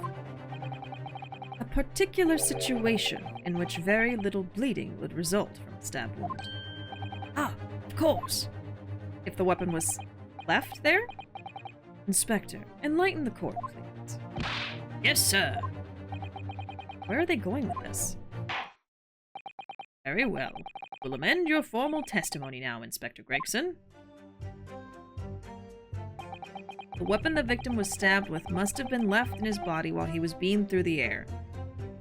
Well, that's already something we can disprove because the screwdriver was found at the experiment site, not where he was beamed. But that is true. If the weapon was left in there, there wouldn't be a bunch of blood. But that is not the case. Hold it! Why would you think that, Inspector? With any wound, it's only when you pull the weapon out that profuse bleeding occurs. Whilst it's still lodged in the body, it acts as a stopper of sorts, for want of a better word. I see. You don't need a medical degree to be aware of this fact. It's common knowledge for any investigator. Where's Susato-san when you need her? If you ask me, this bloke masked what he was doing from a view with his body, or stabbing Asman in the chest. Then he beamed the victim off the stage with his fancy device, the screwdriver still where he planted it. I would never do such a thing. Not to my precious tools. I would never use them for such dirty work. You only use tools for their intended purpose. That's common knowledge for any scientist. The fact remains, the lack of blood at the scene can easily be explained, as the prosecution has demonstrated. I like how he's more concerned about, like, I would never do that to my tools than I would never do that to a person and stab them. He's more concerned about, he would never dirty his tools like that. His twink body isn't wide enough to hide a stabbing objection. Sustained. Yeah, the lack of blood at the scene can easily be explained as the prosecution demonstrated. So that's all the testimony I have to work with. I had no idea the victim had been stabbed. That changes everything. Did Van Zieks keep that to himself until now on purpose, to gain the advantage? Oh well.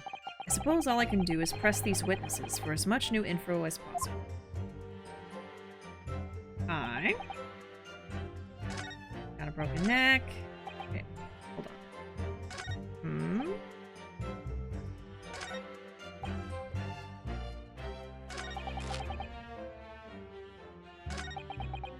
weapon the victim was stabbed with must have been left in his body. So this is what is wrong. I don't know how to prove it other than maybe the photo of him that doesn't have the weapon in it. Or the weapon itself. I guess the photo would work. Because you can clearly see that the weapon is not in his body, so... We are defending the twink, yes. Objection! I don't know if it's the picture. The last statement would seem to be at odds somehow with the evidence. Okay. It is your task to explain the somehows to the court, not the other way around. I thought it would be the photo. Just seems to jar, though, don't you think? What I think is that this whole exchange is extremely jarring, yes. Perhaps I need to reconsider this. Okay, maybe it's the weapon?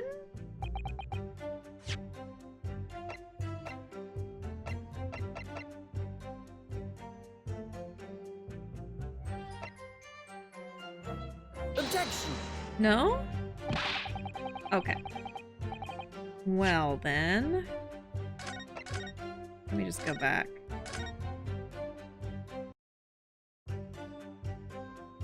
Could it be the autopsy report? I mean, I know that it wasn't left in his body. So I just need to prove that somehow. Well, I guess let me look at it. Let's look at it.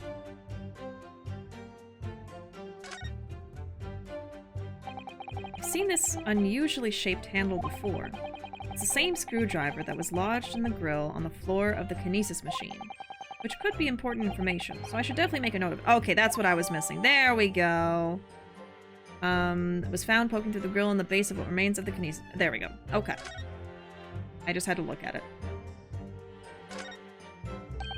This is blood. Mr. Asmund's, no doubt. This is the problem with looking at murder weapons. Mm-hmm. Okay, well that's all I needed. Alright. So I was right. It wasn't the photo, though. It was my second idea. Okay. Let's present it now. Objection! There we go. I was on the right track. You say that while the weapon remains in the body, there's very little bleeding. Is that unequivocal? Look, there was no blood on the experimentation stage, even though that's where the fellow was stabbed. The only explanation for that is if the screwdriver was still in his body, stopping any heavy bleeding. It's common medical knowledge, my learned friend, even on your side of the world. Yes, but about this screwdriver. The thing is, we actually saw it at the scene ourselves, on the experimentation stage. What? It was on the floor by the wreckage of the machine, poking through a metal grill. I went to pick it up, but the detective here stopped me. Isn't that right, Inspector Gregson? Ah, well, now you come to mention it, yes. Inspector, are we to understand that you permitted the defense counsel to investigate? That you contravened the Special Dispensation for Scientific Equipment Act? Eh? No, not at all. I wouldn't do that. I just let him look, nothing more. I was very clear he wasn't to touch a thing. Yes, that's true. This screwdriver was in plain sight on the stage. But it shouldn't have been, should it? What are you getting at? If this tool had still been in the victim's body when the victim was beamed away by the machine, then it shouldn't have still been on the stage. Ah. That's right. It should have been beamed across to the Crystal Tower along with Mr. Asmund, and been found still lodged in the victim's chest. Oh. Wah! Order, order. How do you explain this, Inspector? I don't. It looks as though everything that the victim had on his person moved with him when he was beamed. If the screwdriver was still in his chest when the instantaneous kinesis occurred, obviously, that should have been beamed to the destination as well. This is a strange situation. Even though people are saying that this instantaneous kinesis is a scientific impossibility, we're still basing arguments on the assumption that it did actually take place. Alright, time to tighten the screws here. My lord, if the prosecution is unable to explain this inconsistency in its argument, we can only conclude that the testimony given in support cannot be relied on. Lord Van Zieks is stumped.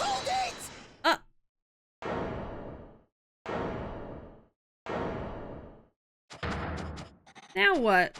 Do you have something to say, witness? Yes, I knew it. It bears out. The equations hold. Mr. Naruhodo, don't worry! About what? Without delving into the details, there is no inconsistency. What do you mean? What? Even if Andrew had been lodged in Mr. Asmund's chest, my trusty tool wouldn't have moved. Andrew remaining on the stage is consistent with my calculations. Why are you digging your own grave right now, dude? What? What? Oh my lord. Yeah, zip it! Zip it, Mr. Twink! You got him throwing wine bottles now! It would seem your illusions have been shattered. Clearly, we should hear the accused's explanation. Or should I say, this brilliant scientist's explanation? Just when I'd found an inconsistency in the prosecution's argument. Scientists. Silence, Twink! Very well. The defendant will testify again. Provide us with the scientific explanation as to why the inconsistency asserted by the defense fails to hold. In the name of Apollo, I will, my lord.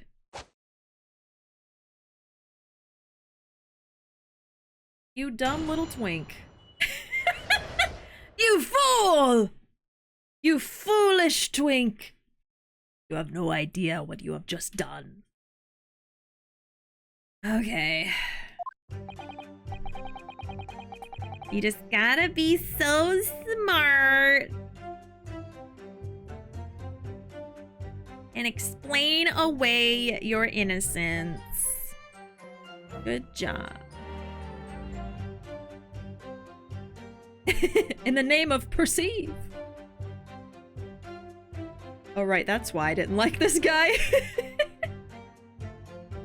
I read in the name of Apollo and my first thought was, ah yes, in the name of Apollo, justice.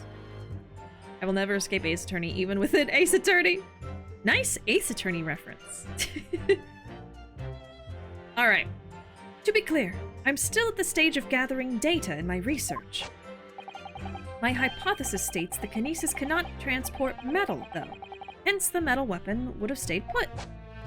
In other words, the point just raised by Mr. Naruhodo isn't an inconsistency at all. Mr. Asmund was the patron of my research. Without him, my work wouldn't have been possible. Now I have a duty to protect the incredible machine that we built together. Well, you're not protecting your own skin, dude! They're gonna put this twink to death! So, the thrust of your testimony, Professor, is that based upon his hypothesis, metal objects cannot be moved by this method of instantaneous kinesis. In other words? In other words, since the screwdriver is made of metal, even if it remained lodged in the victim's chest, its subsequent discovery on the stage, despite the victim being found elsewhere, is not an inconsistency. And therefore,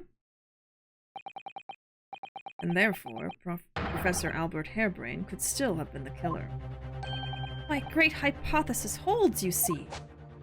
We had to make the cage used to contain the subject from wood for that very reason. The cage! He used the cage! The cage is canon! There was a criminal in the cage. That matches up. Okay, so...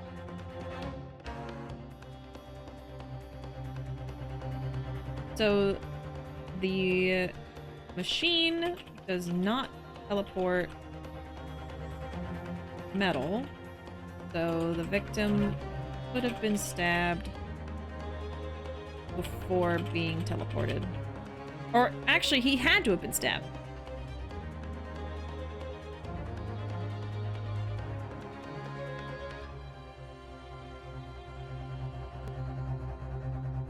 Okay.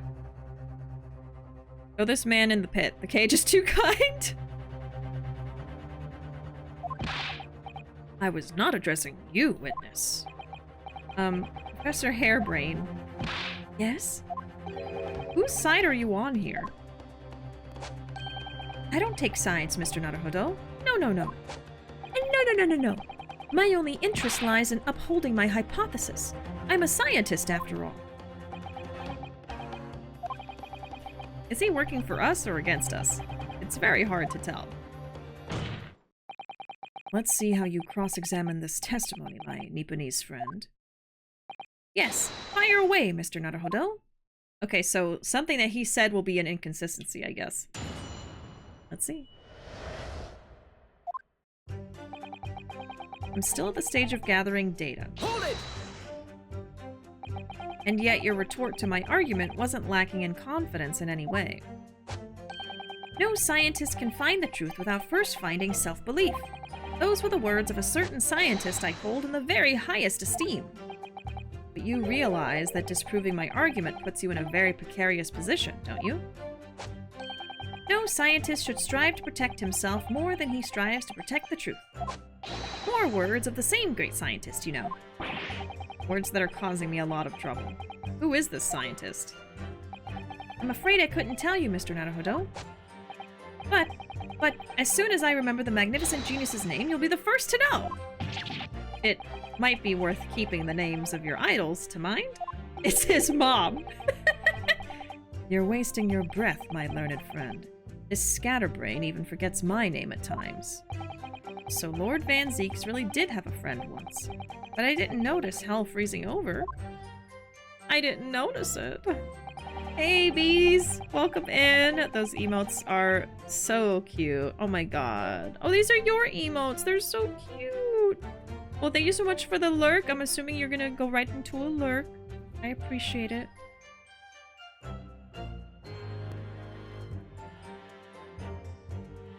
I hope you will be enjoying it. Oh my god, another bee! So many bees! OMG, it's OMG bee. It's OMG, it's bees. Oh my god. I can't read anything today! My hypothesis states the kinesis cannot transport metal, hence the metal weapon would have stayed. Hold it! Your hypothesis states it? So this isn't proven then? No, of course not. It's merely a hypothesis, but a good one, based upon thousands of calculations. But it is widely known that metals can't be decomposed by electrolysis. Yes, of course, so I am right. My hypothesis is clearly correct. What is it about incriminating himself that makes this man so happy? It's the whole reason that the birdcage is made of wood, you see. Sorry, birdcage? Yes, that's what I call the C. obtusa cage, in which Mr. Asman was placed for the kinesis. What? The The jail cell in which the victim was detained. It does indeed seem to be made of a timber of some sort.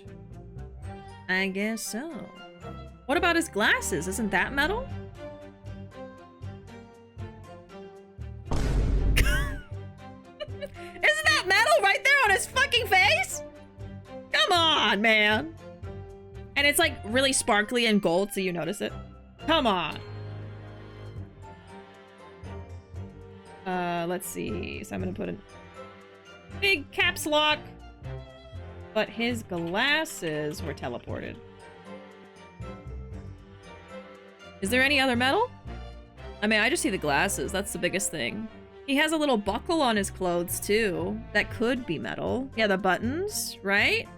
I don't think this is true. I'll thank you not to refer to it as an instrument of incarceration, your lordship. In short, any weapon lodged in the victim when he was beamed away by instantaneous kinesis would have been left behind on the stage if it was made of metal, correct? Yes, that's it. Yes. It all fits perfectly with the mathematical model. The ultimate conclusion, then.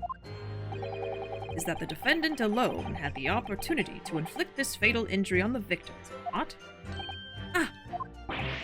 Ah, indeed, sir. Someone beam me out of this nightmare.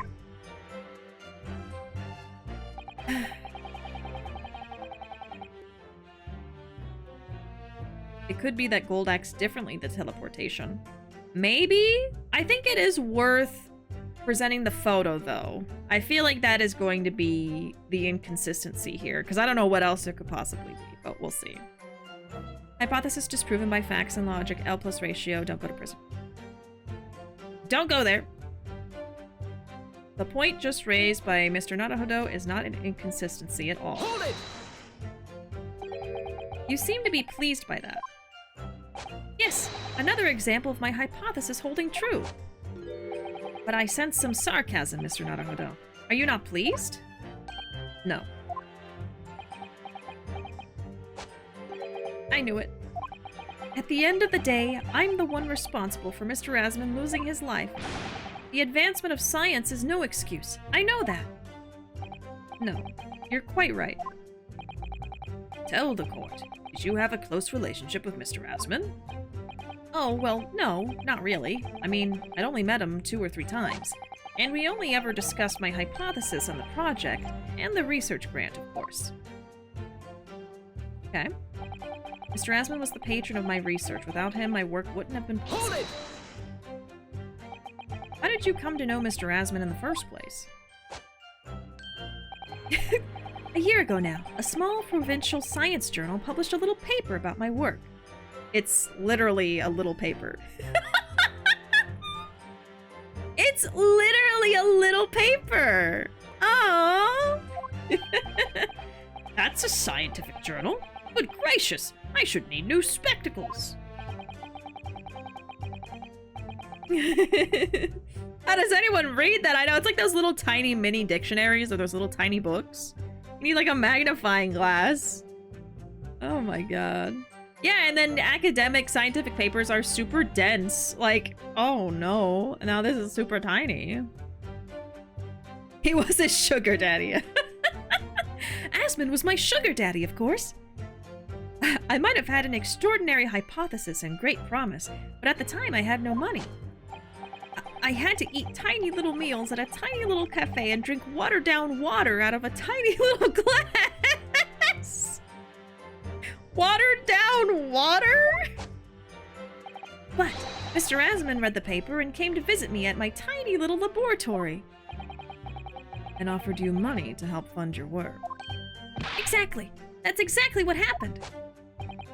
I handled the theoretical side of things, and Mr. Asmund provided me with an engineer for the practical. And the 3 of us produced that fantastic machine together. 3 of us? Who's this 3rd person? The machine that you brought to the Great Exhibition to demonstrate. We had to apply to the government for some sort of inspection to be allowed to exhibit, I think. I didn't understand all that side of things. Mr. Asmund took care of all of it. He was a wonderful man. Really, I owe him everything. Okay, wait, he mentioned there was a 3rd person.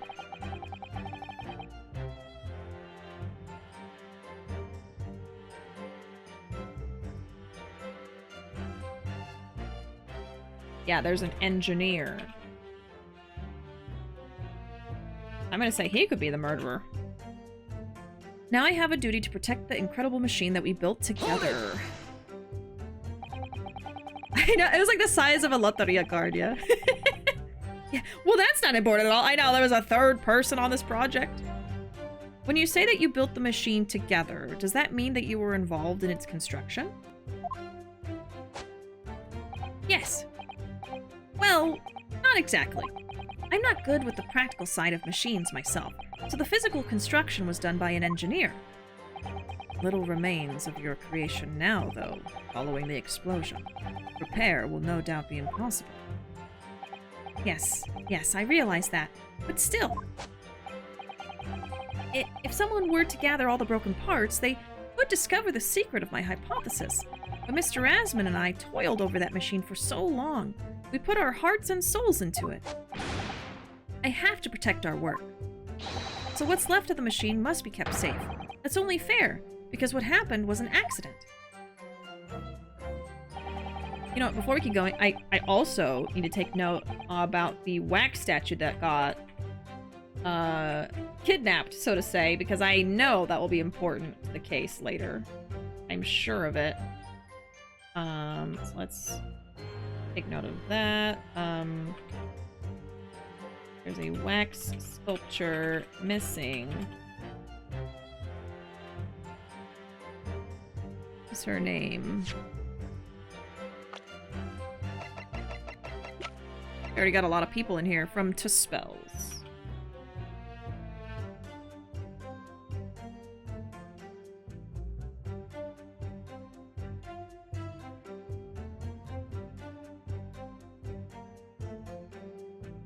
Okay.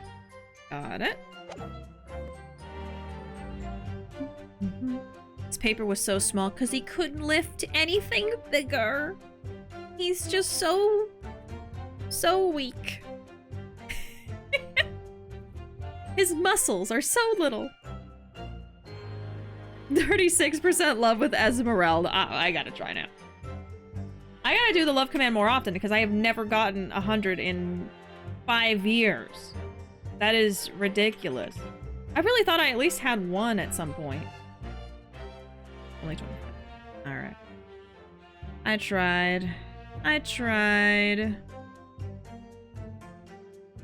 You didn't get enough watered down water to stay hydrated. Well, I hope my water isn't watered down. I hope not. That's the extent of the testimony then. Thank goodness for that. I don't want him doing any more damage. He's already basically proven that he could have been the culprit. But it seems as though all he really cares about is defending his hypothesis. Still, I wonder, what if his hypothesis is just fundamentally flawed? That's what I'm thinking. Alright, let's see. So I'm gonna react to this with the photo, because that's my first idea. If that doesn't work, I'll think more. Objection! Yeah. It's totally the glasses. Professor Hairbrain, you say that according to your hypothesis, nothing made of metal can be beamed by instantaneous kinesis using the machine you made. Is that right? Yes, that's right. Spot on. Exactly correct. In that case, I'd ask you to have a look at this photograph that was taken at the scene. Look at this photograph! It's been a while since I could say that. In particular, I'd like you to pay attention to the victim's face. Uh-huh. You can clearly see that Mr. Rasman is wearing a pair of spectacles with a metal rim. What? Metal? No. Metal can't... That's not... Metal? No! We've already established that the proposed murder weapon, the screwdriver, was found on the stage.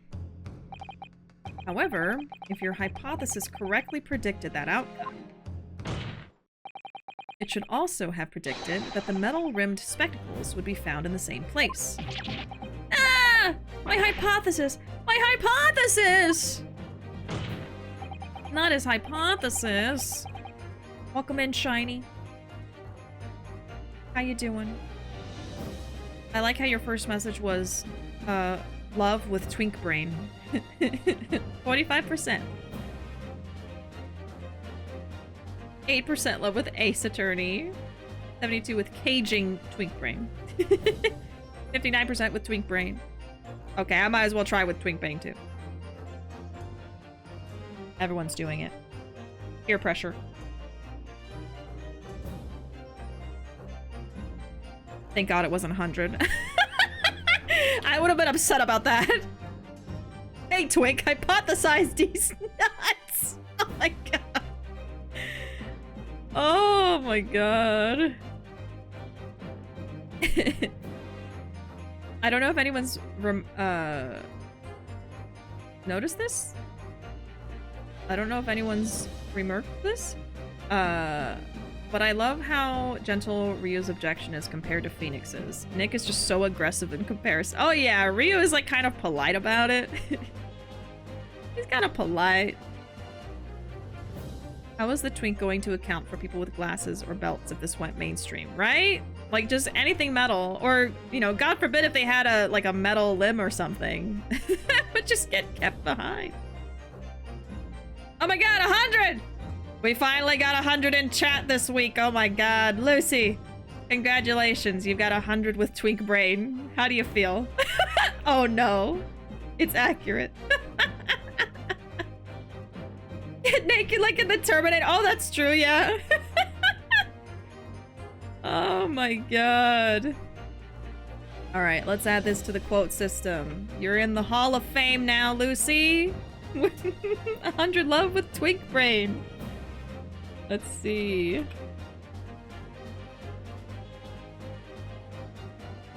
Oh, I didn't copy it. God dang it. Hold on.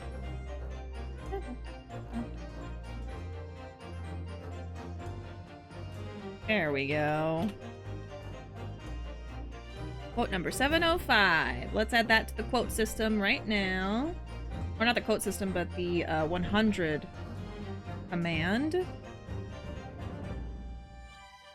Let's see. 705.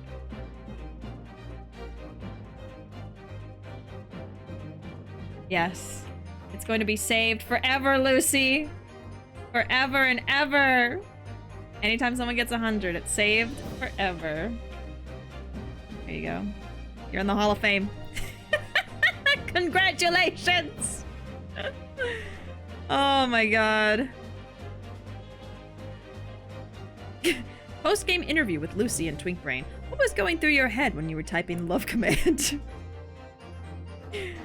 Oh my god. Congratulations. It's just so funny. We were trying to get 100% for like, I want to say 30 or 40 minutes the other day.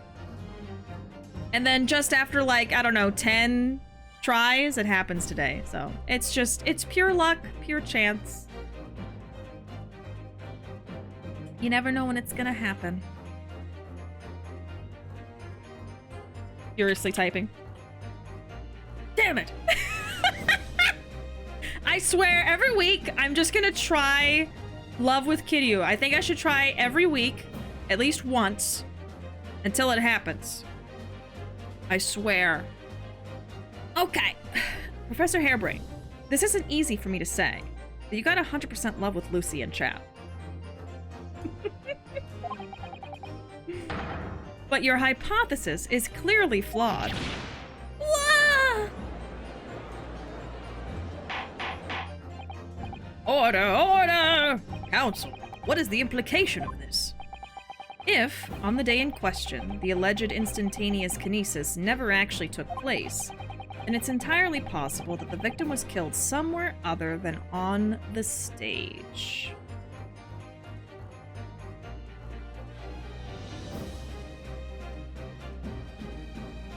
Okay.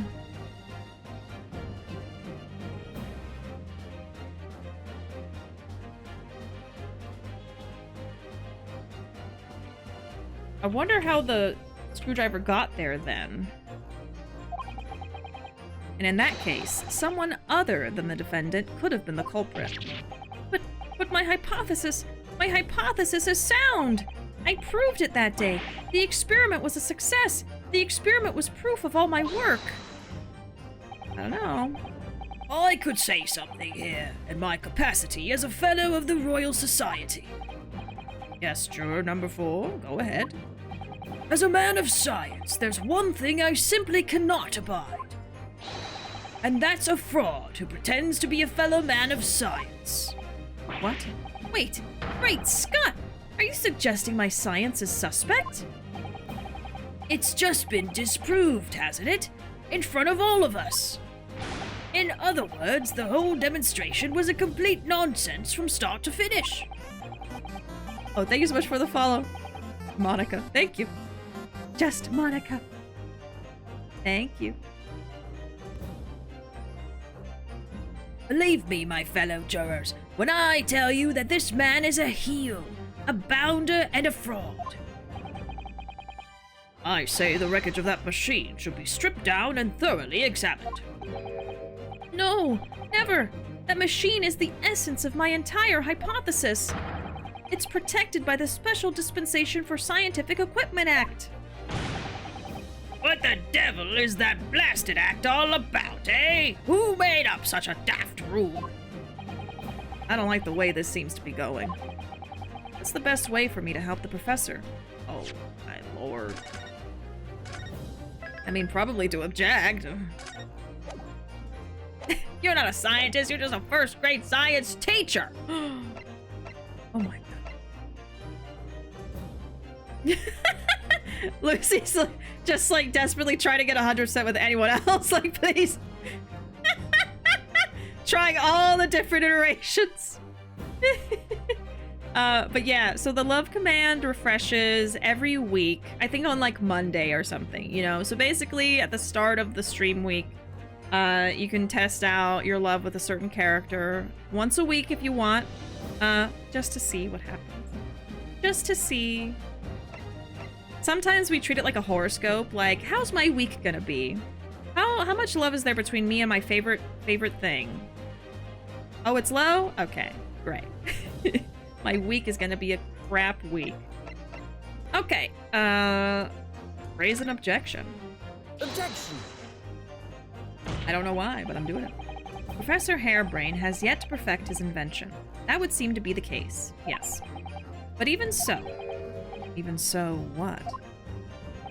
Going to such trouble and expense to create a fake machine to display in public. He would have absolutely no reason to do such a thing. Objection! That's not true. You messed up. He had an obvious reason to do exactly that. For the research grant money. Ah. If the government was foolish enough to have deemed this man's ridiculous notion plausible, he and his conspirators would have received a handsome sum indeed. Conspirators? What would be the value of such a grant? 10 pounds? 10 pounds? You're an order of magnitude out, Adam. 500 pounds a year. Ooh! Ah! You could live handsome on that much for years!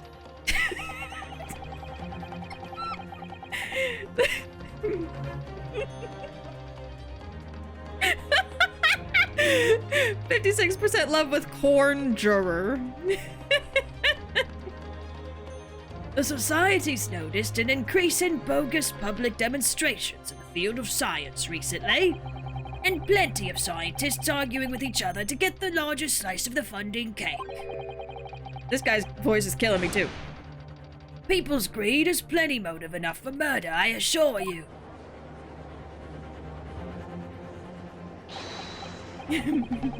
No. I haven't deceived anyone, least of all the government. My hypothesis is sound. The science is sound. Please, you must believe me. Objection! No matter how unbelievable this hypothesis may seem to you, ladies and gentlemen, the fact remains that the victim was transported instantly to the Crystal Tower. Which means that the experiment was a success. Ah, Varric! And therefore, the only person who could possibly have committed this murder is the accused.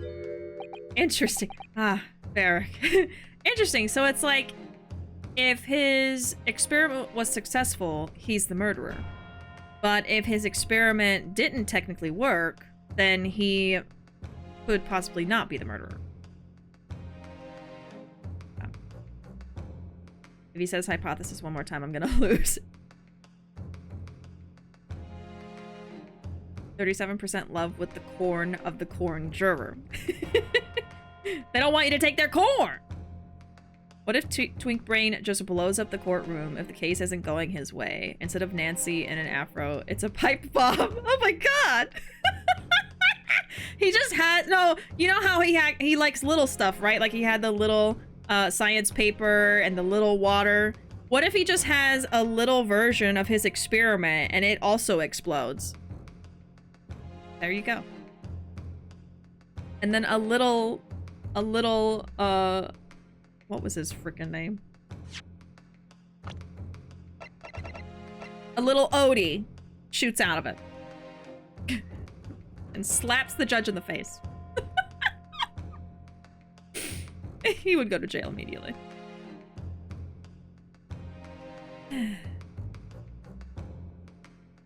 Corn!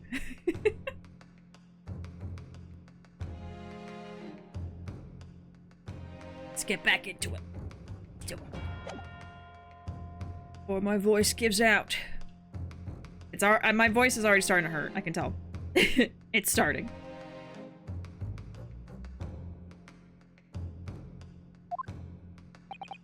Where is this heading? I have no idea. My lord, if I may. Yes, Lord Van Zieks. The prosecution would like to summon new witnesses to the stand. New witnesses? What would be the nature of their involvement? They were spectators of the demonstration at the exhibition, who were occupying special seats. Eyewitnesses. Very well. Court grants the prosecution's request. I should very much like to hear from witnesses to the incident. Prosecution's stance is clear. This experiment was no pastiche. I don't know what that means. The accused killed the financier victim there on the public stage before the very eyes of the spectators. Now, my learned friend... Oh, yes? It's time for you to make your own stance clear. There's clearly a flaw in the professor's hypothesis. I can definitely see that. But where does that leave me? Take a short recess now, during which time the prosecution will prepare its new witnesses to take the stand. As you wish, my lord. Good. In that case, court is adjourned for 20 minutes.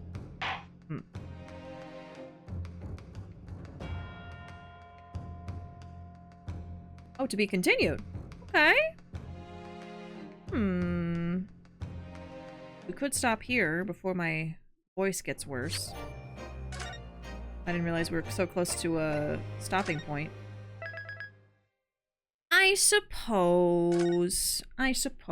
It's not that I want to leave you guys, but it is a good stopping point. We had maybe 30 minutes left of stream, and my voice is starting to hurt, so I think we will do that. I think so, but I'll catch up with chat first. Let me play some music here.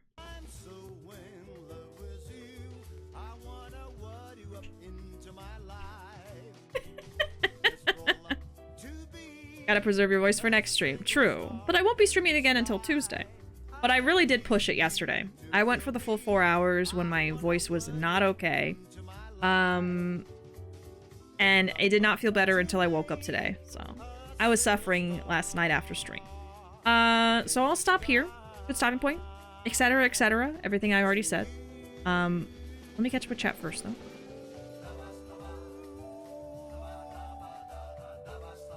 Ace Attorney has a whole page on the shipping wiki. I'm not surprised. Oh, I see. 57% love with Right Worth. 65% love with Mitsunaru. 35% love with Narumitsu. I know those words. I know those ones. I absolutely ship Edgeworth with Phoenix. Absolutely. I love them together so much. I don't know if I have nothing against it, but I don't know if I ship Ryu with Sherlock. I don't know. I don't really have any ships for Chronicles, I don't think. Not really. Other than that, like, lovey-dovey couple from the last game. They're kind of annoying, though. They were like those couples that are in the line for the roller coaster at the theme parks that are just, like, all over each other and you're just forced to be near them because you're in line. And so I don't actually ship them. It's the only couple I could think of. The sacrifices Bishi makes so we can have an immersive experience. 6% love with the health of Bishi's larynx. That sounds accurate. Especially after yesterday. 98% love with Ryunosuke being stanced up.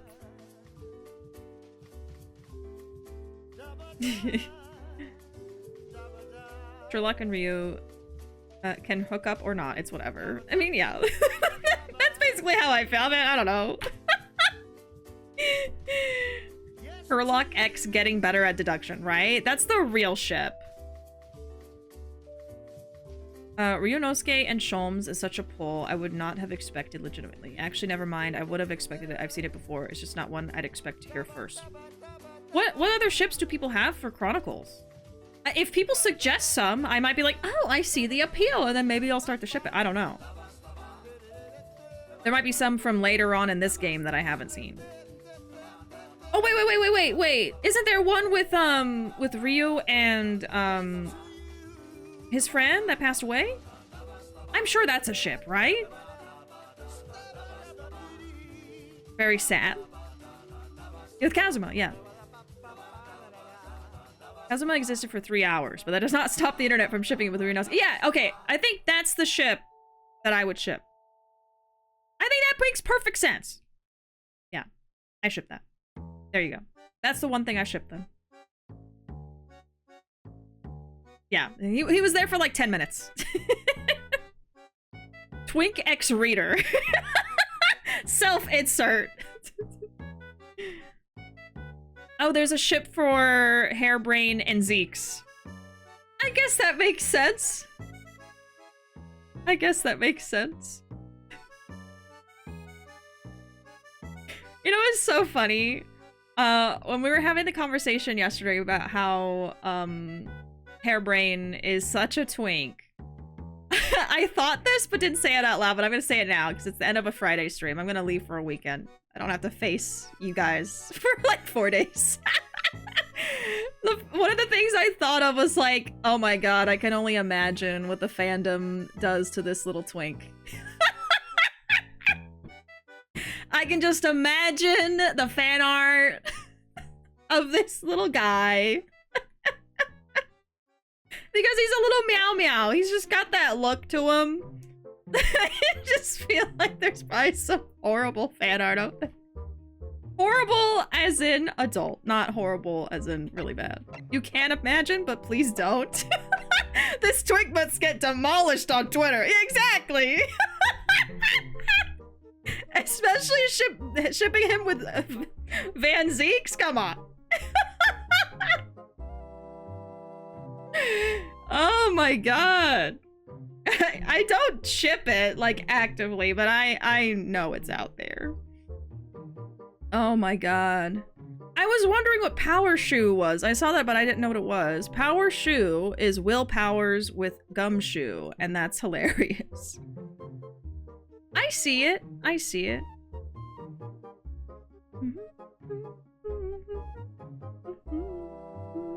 It's an ocarina song. What other ships are there in Ace Attorney? Do people ship Edgeworth with Gumshoe? I feel like someone does. At least one person. I don't. The only ships I have from Ace Attorney is Rightworth, and I guess Ryu and Kazuma. Edgeworth and Gumshoe's so weird to me. Yeah, like I said, I don't ship it, but I could imagine some people do. Gumworth. Worthy shoe. A very worthy shoe, this is. Oh my gosh. I'm trying to remember literally anything I've seen for the twink, but I've only lived in the Aso Ryu circles. Yeah, no, I get it. If you're not looking for it, you're probably not gonna find, you know? It's just funny. Sometimes I feel like just being in a fandom, you're just exposed to ships against your will that you don't ship, you know? Happens a lot. So sometimes you just like, oh yeah, I've seen that before, or, you know, even if you don't actually want to see it. My only Ace Attorney ship is that Flavier and Apollo? But I think it's mostly because I want my boys to be allowed in the same room in fanfic. Yes, okay. So Mr. Guitar Guy, and then Apollo. For Dom Edgeworth. Well, that's what I mean. Like, there is a dynamic with him and Gumshoe where he bullies him, so I could see that working in some kind of way. Some kind of way.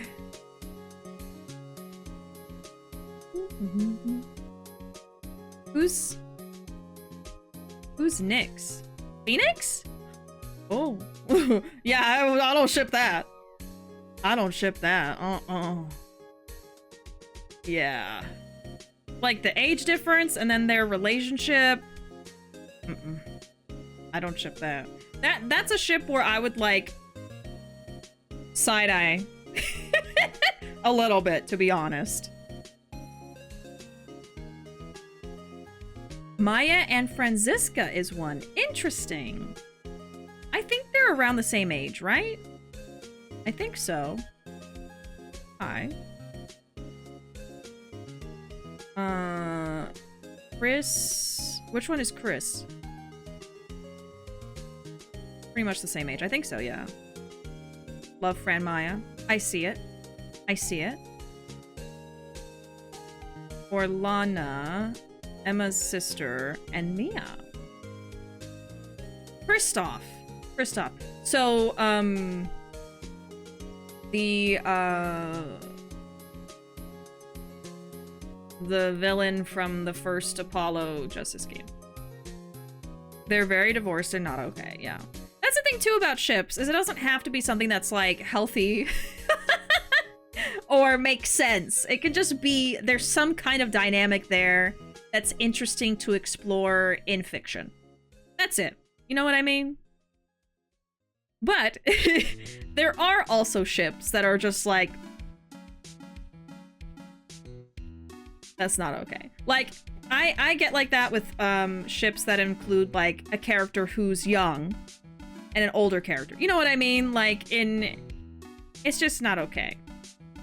But when they're both adults, then you can explore that kind of stuff, you know? But anything with minors is like, no, don't do that. We love consenting adults, exactly. That's why I love being just entrenched in Yakuza fandom, because they're all old men. Like, they're all old guys, so you just like put them with anybody up, just blip, blip, blip. It's all good. We got some Ace Attorney music playing, coincidentally. For Lana, Emma's sister, and Mia, with gems such as intellectually attracted and might as well be canon. Oh my god. Okay, Lana. I gotta look up Lana. I don't know if I remember Lana.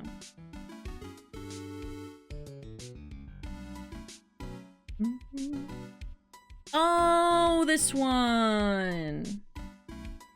They did have a dynamic, didn't they? Lana and Mia. Okay. God, it's been forever. I did not remember. I did not remember that.